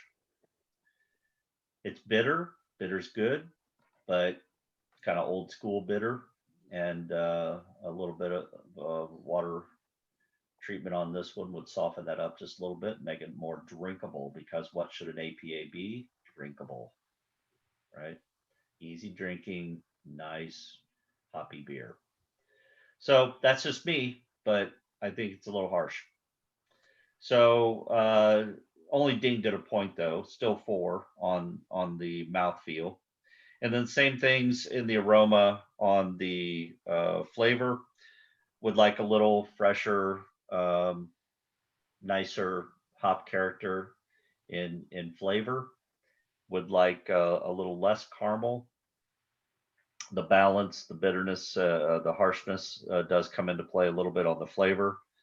So about a 13 on my flavor. With all the little issues, that leaves me with about a 7 on the overall impression. Add that all up, gives me about a 35. Kind of a mid-30s beer, probably not an award winner in a local competition. When was the last time Sierra Nevada won an award? Probably recently, but I don't remember that. Not for this beer. That's what I'm saying. When was the last time? And maybe it did. Maybe I'm not recalling it, but I do not recall Sierra Nevada Pale Ale winning as an American Pale Ale anytime in the last 10 years. I think it has too much caramel malt, and it's all Cascade, and I think we've migrated past this kind of vintage. Yeah, I mean, I don't mind the Cascade. I'm still an old school Cascade lover, but I mean, let's see what the guidelines specifically say on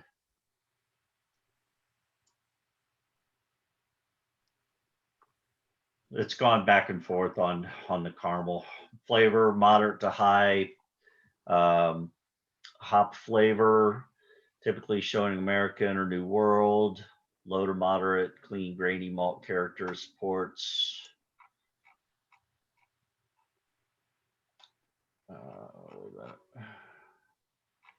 supports the hop presentation. May optionally show small amounts of specialty malt character, bready, toasty, biscuity. The balance is typically towards late hops. Malt presence should be supportive, not distracting. Caramel flavors are often absent or fairly restrained.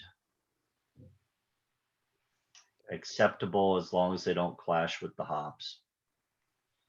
All right. So Sierra Nevada Pale Ale is it's known for being pretty caramely, which is old school.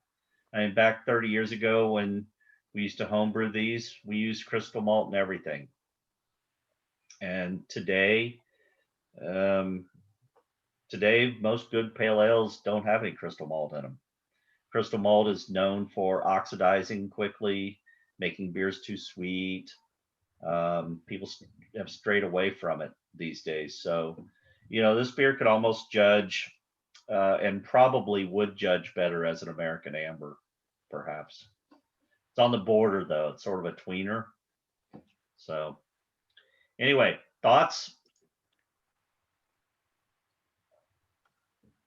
I'm glad you pulled up the guidelines again, because I had forgotten what they said, and I had things like low fruity esters in the aroma, and then I had low fruity yeast character in the flavor. And then when I just saw when you scrolled through there, Ron, that I was picking up something fruity. I couldn't pinpoint exactly what types of fruits, but there was something in there as well. Yeah, there's distinctly some pretty moderately fruity esters in there, as well as the fruitiness from the hops. I think most pale ales are probably today a little less estery. This one's pretty estery. All really to that more the English style estery. This beer is, which very characterful, fruity English esters. You think it's all and most American pale ales today are much cleaner. You think it's all the Chico yeast? Yeah, American ale yeast. Yeah, but you can make Chico's. You can make pretty clean beers with that yeast if you keep the temperature at a little lower level.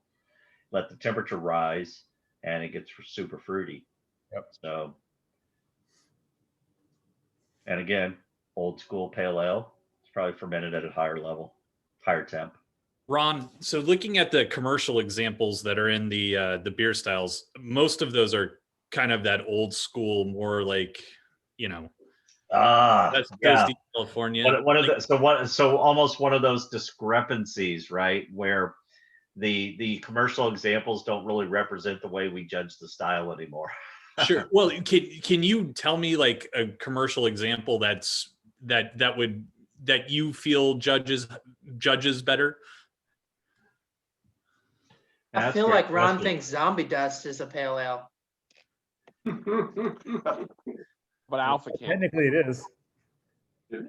Honestly, I probably don't drink too many of them these days. No, I'd have to think on that, Brian.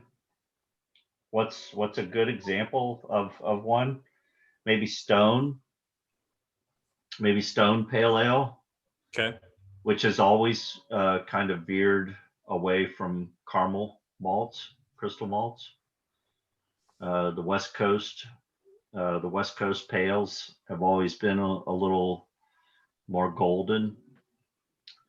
So that might be one. Stone Pale. Haven't had it in a long time. To me, Stone still has like even the sweetness that is kind of you're right though, it's a different sweetness. It's not the caramel sweetness. Yeah. But some of these things we're getting into right now, this is, if you were judging this beer on the exam and you wrote down the type of comments that I wrote down, you'd probably be right on.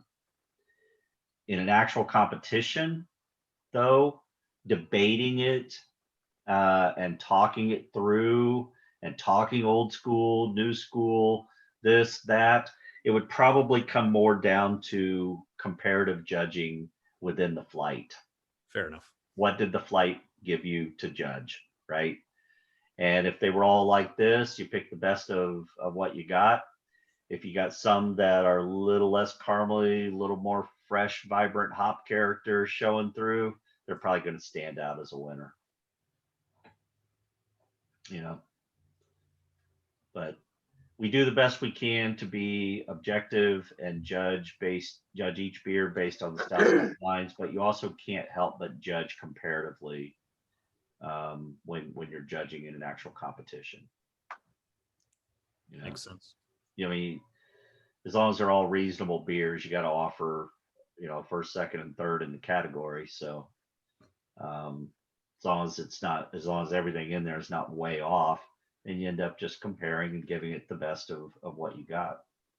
So, all right. Well, hey, I'm going to go back to my presentation. I'm going to finish up real quick, unless you guys have any questions.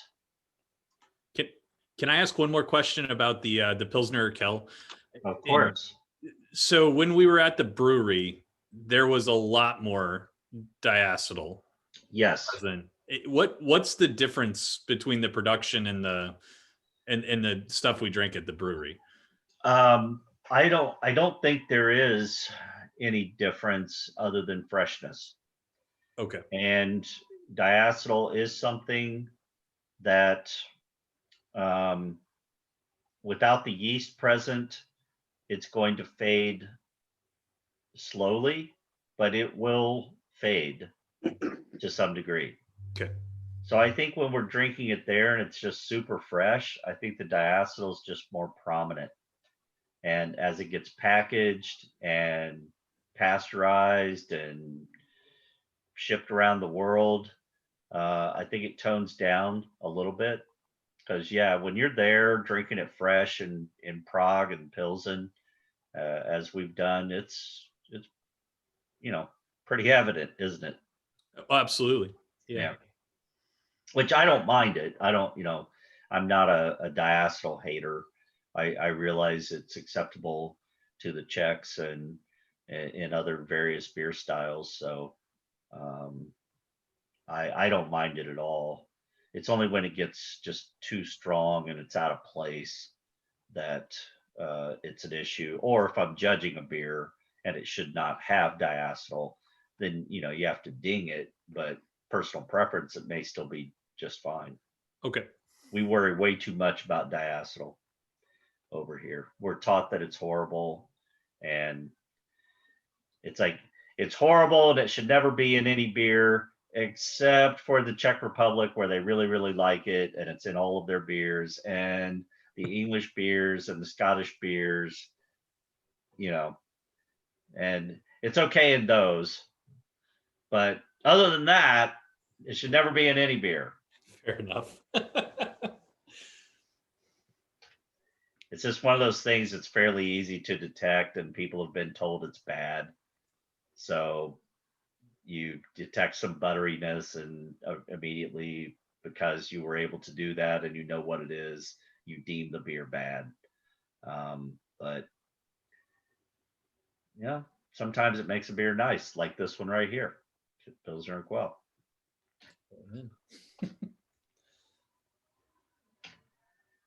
All right. So for those of you who don't know me or typically follow me, just a few parting words here. Feel free to stay in touch with me. Follow my Facebook page, Beer MBA Classes and Trips. I'm trying to do more with Twitter and Instagram, but honestly, I don't post to them a lot, but I am starting to. So that's my social media front, my beer trips and stuff. You can learn more about those on the website.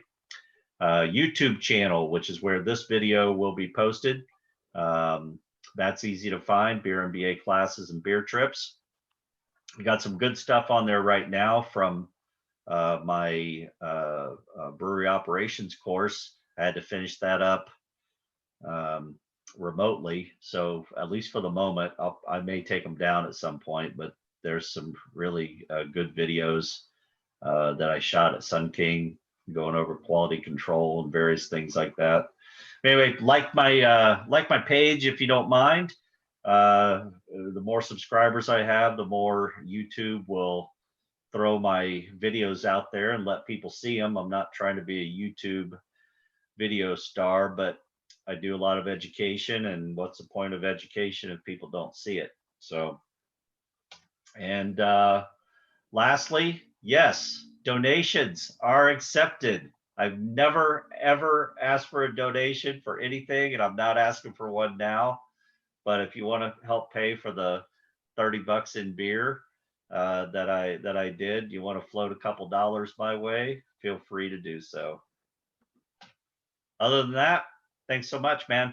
Really appreciate everybody attending. I know we had about 22 people on the agenda or on the list for tonight. I think we had most of you at one point. We lost a few as the night wore on. But oh, and I never did ask, where's everybody from? I know Brian. Where are you right now? Are you in Kentucky still? Yep, still in Kentucky. Hi, Ron. Hey.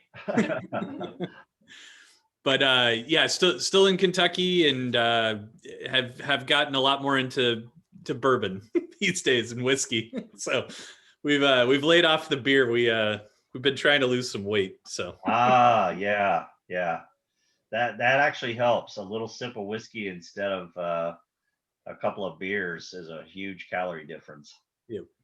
I did the same We're some in the years right ago. state there. And the Marions, where are you guys from? Where do I know you guys from? Yeah, so we're from North Carolina. We moved up to Indiana, into Indianapolis about 4.5 years ago. Oh, okay. And, So you are local. we are, yeah. So you Yeah. know us, Ron, from competing in a couple of homebrew competitions and homebrew up at Whitestown for a couple of years, probably. Oh, There's okay. TCZ. All right. Yeah, we're Circle City Zymergy, and we over COVID we built an entire electric brewery in our basement. Cool. Ed, where are you from? Ed Fane? Crawfordsville, along with Randy. We're actually together at his house. That's why we were getting the feedback earlier when I was. Oh, you guys, I see. You're at the other end of the bookshelf. Yeah. Yeah, it makes sense now. All right. Well, that's good. Looks like we had mostly people. I didn't throw this out there to some of the big groups that I'm in. One, I haven't done the online version like this, so I kind of wanted to do at least a run through, use you guys as guinea pigs, and kind of see how it goes. But I'm sure I'll be doing this again in an online setting like this, and I'll open it up to some wider audiences. But more than anything, I mean, I'm just trying to help build some judges around here. We always need good local judges. So hopefully you guys learned that it's not too bad to take the BJCP exam. If you've been homebrewing for a while and you just do a little bit of studying and preparation and get all your stuff together, you could probably pass that online tasting exam. And between now and April 10th, just start practicing with the score sheet and just start following the guidelines and tips for filling out those score sheets. Like I told you about tonight, just get some practice in with that, and you'll probably be fine. You'll get 6 beers. I should have mentioned this earlier. You get 6 beers, but you don't have to get them all exactly right. To pass the test, you only have to get 3 of them close, right? So to get a 60, if you're in the 60s, if you do reasonably well on 3 of the 6 beers, that should be enough to get you into the 60s and pass the test. You can always move up from there, but that gets you into the program and makes you a judge. And to pass 3 of the beers, if we're looking at sort of a minimum thing here, you assume the styles, and I should have talked about this earlier too, the styles are, you're almost always going to get 1 lager, right? So that's you almost always get common styles. So you might get a Doppelbock, or you might get a Munich Helles, or you might get an American lager. You almost always get an off flavor beer, one that's either just a bad homebrew that you got donated or one that you've doctored. So there's almost always one with a really, noticeable off characteristic. You almost always have one that's just completely miscategorized. You get a couple that might be really good examples. And out of those 6 beers, if you can tell the story of 3 of them, because you say, well, I know my English bitters and my American ales and the American lagers, I know those pretty well. Well, chances are you'll probably get a couple of those, and focus on telling the story. Think to yourself, can I tell the story of this style? Go through the guidelines, point to a style, cream ale, and you say to yourself, can I tell the story of a cream ale? right? Without thinking about it. I mean, cream ale, is that a big beer? Is it a small beer or is it an average strength beer? Small beer. Average beer, ABV wise. 4.5, right? Yeah, 4.5 to 5. I consider that average. Below 4 would be just, small session beer. Yeah, so 4.5, 5%. So sort of average strength. Is it a hoppy beer? Is it a bitter beer? No, neither. What's the IBUs on it? Would you guess? 15. About 15, 20, maybe, right? Right along that range, along in that scale of IBUs.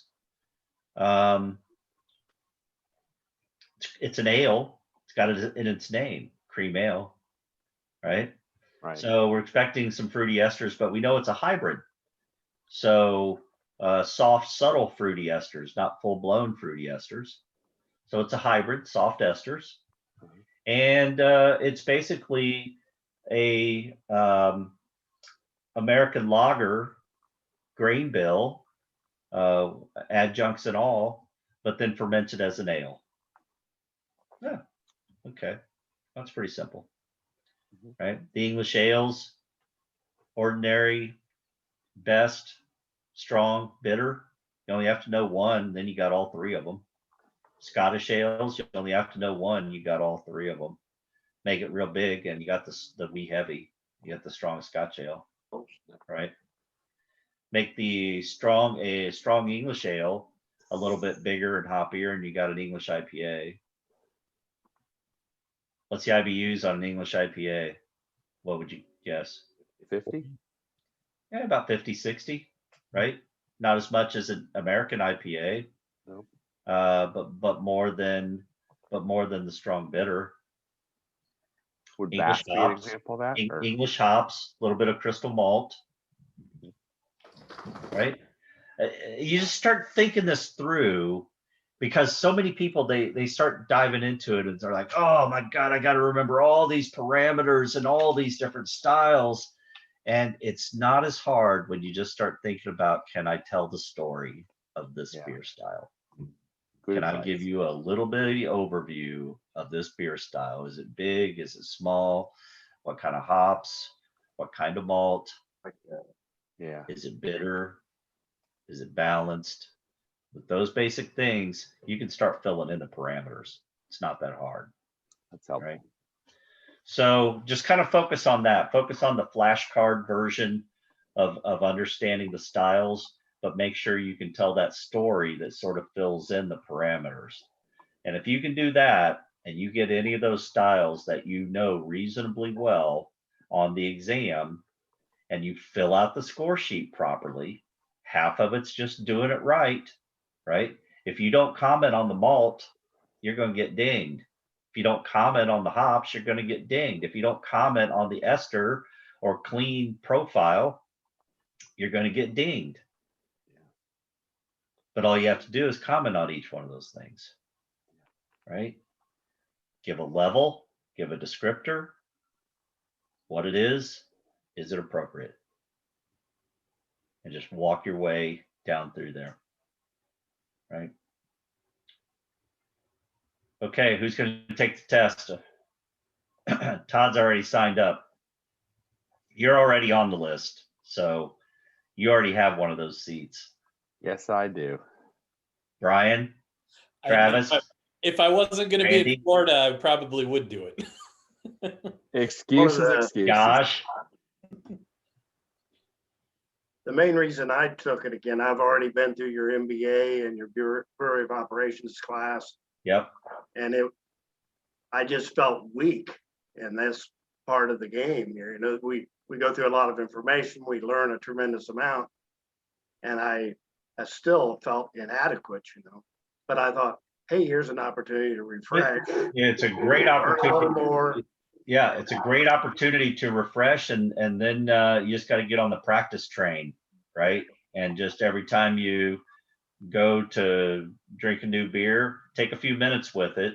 You don't even have to have the score sheet in front of you if you just remember the 5 sections and how many points each is worth. I did it on the back of an envelope. But What? if you remember what I did literally. You don't have to have the score sheet in front of you if you remember the sections and what each section is worth. And just, what am I supposed to comment on the aroma? What am I supposed to comment about on the appearance? What am I supposed to comment on about mouthfeel? Well, it's all this basic standard stuff, right? So you practice this a few times and it's ingrained in you.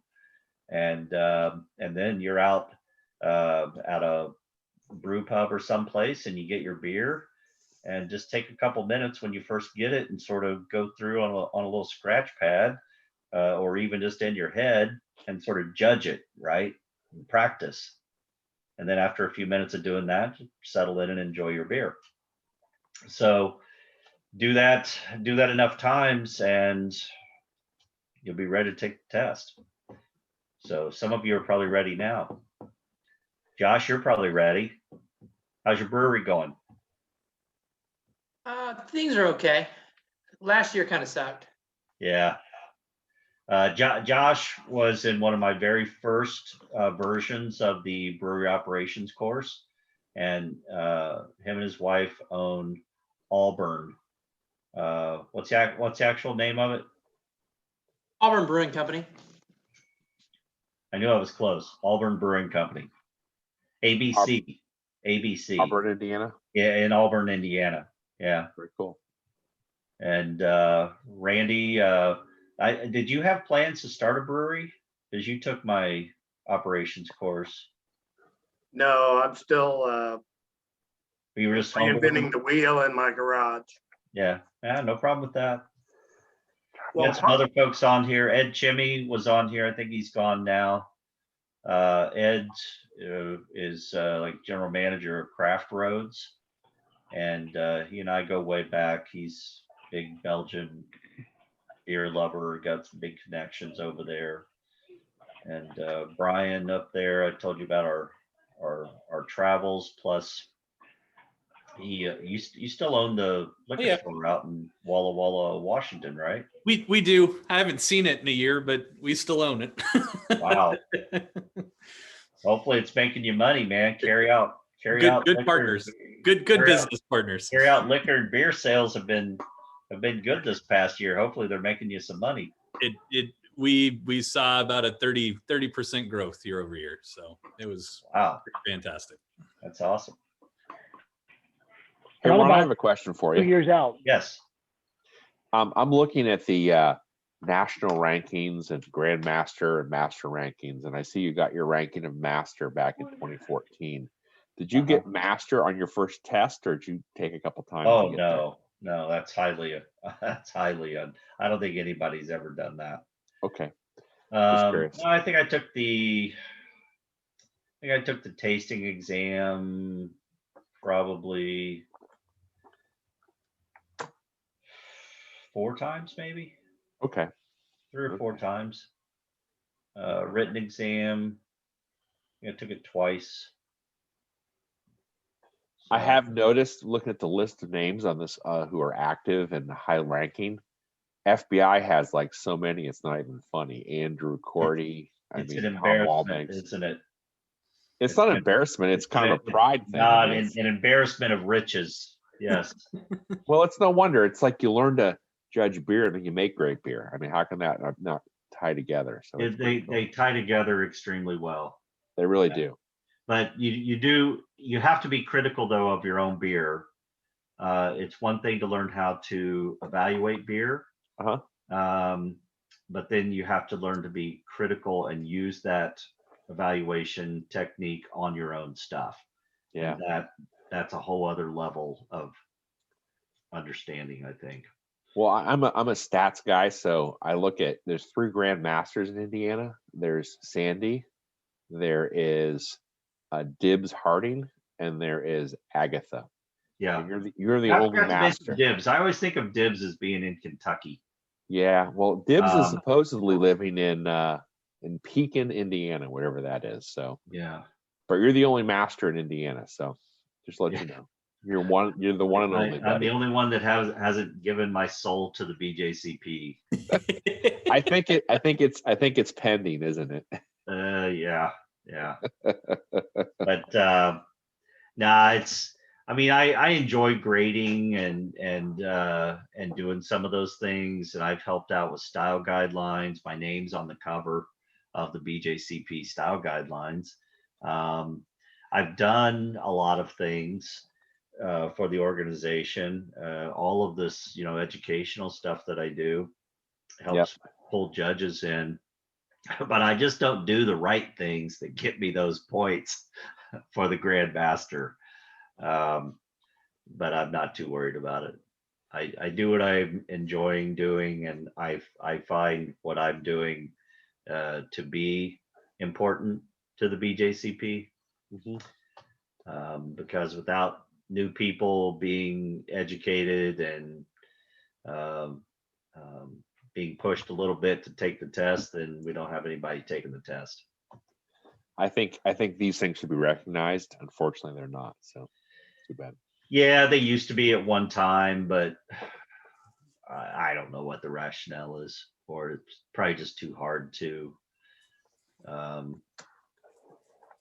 grade and determine what someone's doing and what it's worth to the organization. Direct work for the organization is much easier to see. It's much more tangible, right? So I get it. No big deal. Okay, well, hey, we've been at it a bit longer than I expected. I had a lot of stuff to cover. Hopefully you enjoyed the evening and learned some stuff, and maybe I got you a little bit closer to taking the plunge and taking the exam. 2 seats open. 2 seats open. You can do it right now. Some of you are ready, I can tell. Travis? I think Travis might be ready. A lot of practice in 10 days. You can do it, buddy. I was encouraged, Ron. I was within 3 points of yours on 2 of the 4 beers I analyzed. So I thought, well, that's awesome. Assuming I was right. Maybe I was wrong, but I thought you're both wrong. But that's good. No, that's good. Yeah, I would say any one of you folks that have been brewing a while already, you would probably surprise yourself. Do the BJCP sample test. Doesn't cost anything to do that. That's the online test. You do a sample version of it, see how well you did. If you did pretty well on that, then plunk down a whopping $20 and take the test. If you can knock that out, you got your ticket to sit for the tasting exam. And for the tasting exam, seriously, I mean, judge 10 beers between now and the 10th. Do a couple of them a day. That'd be 20 beers. And just getting the hang of writing out a score sheet using the techniques and stuff that I talked about tonight. And I bet you're ready. I bet you're ready. Let's do it, Travis. Do it. I'll keep you posted, Todd. This is like the 5th Zoom call that Todd and I and Chelsea have been on. We love you, man. It's kind of funny. No, it's been great. Right. Well, guys, I'm going to let you go. It's been a long evening. Thank you very much for Ron. joining me. Hope you enjoyed it. Look for the we're still recording. That's a good thing. Thank you. And look for the recorded version, and I'll send out some other information via email as well. Thank you. Thank you Thanks, so much, Ron. Ron. Much appreciated. Well done, sir. Take care, everyone. Take care. Thank you. You bet.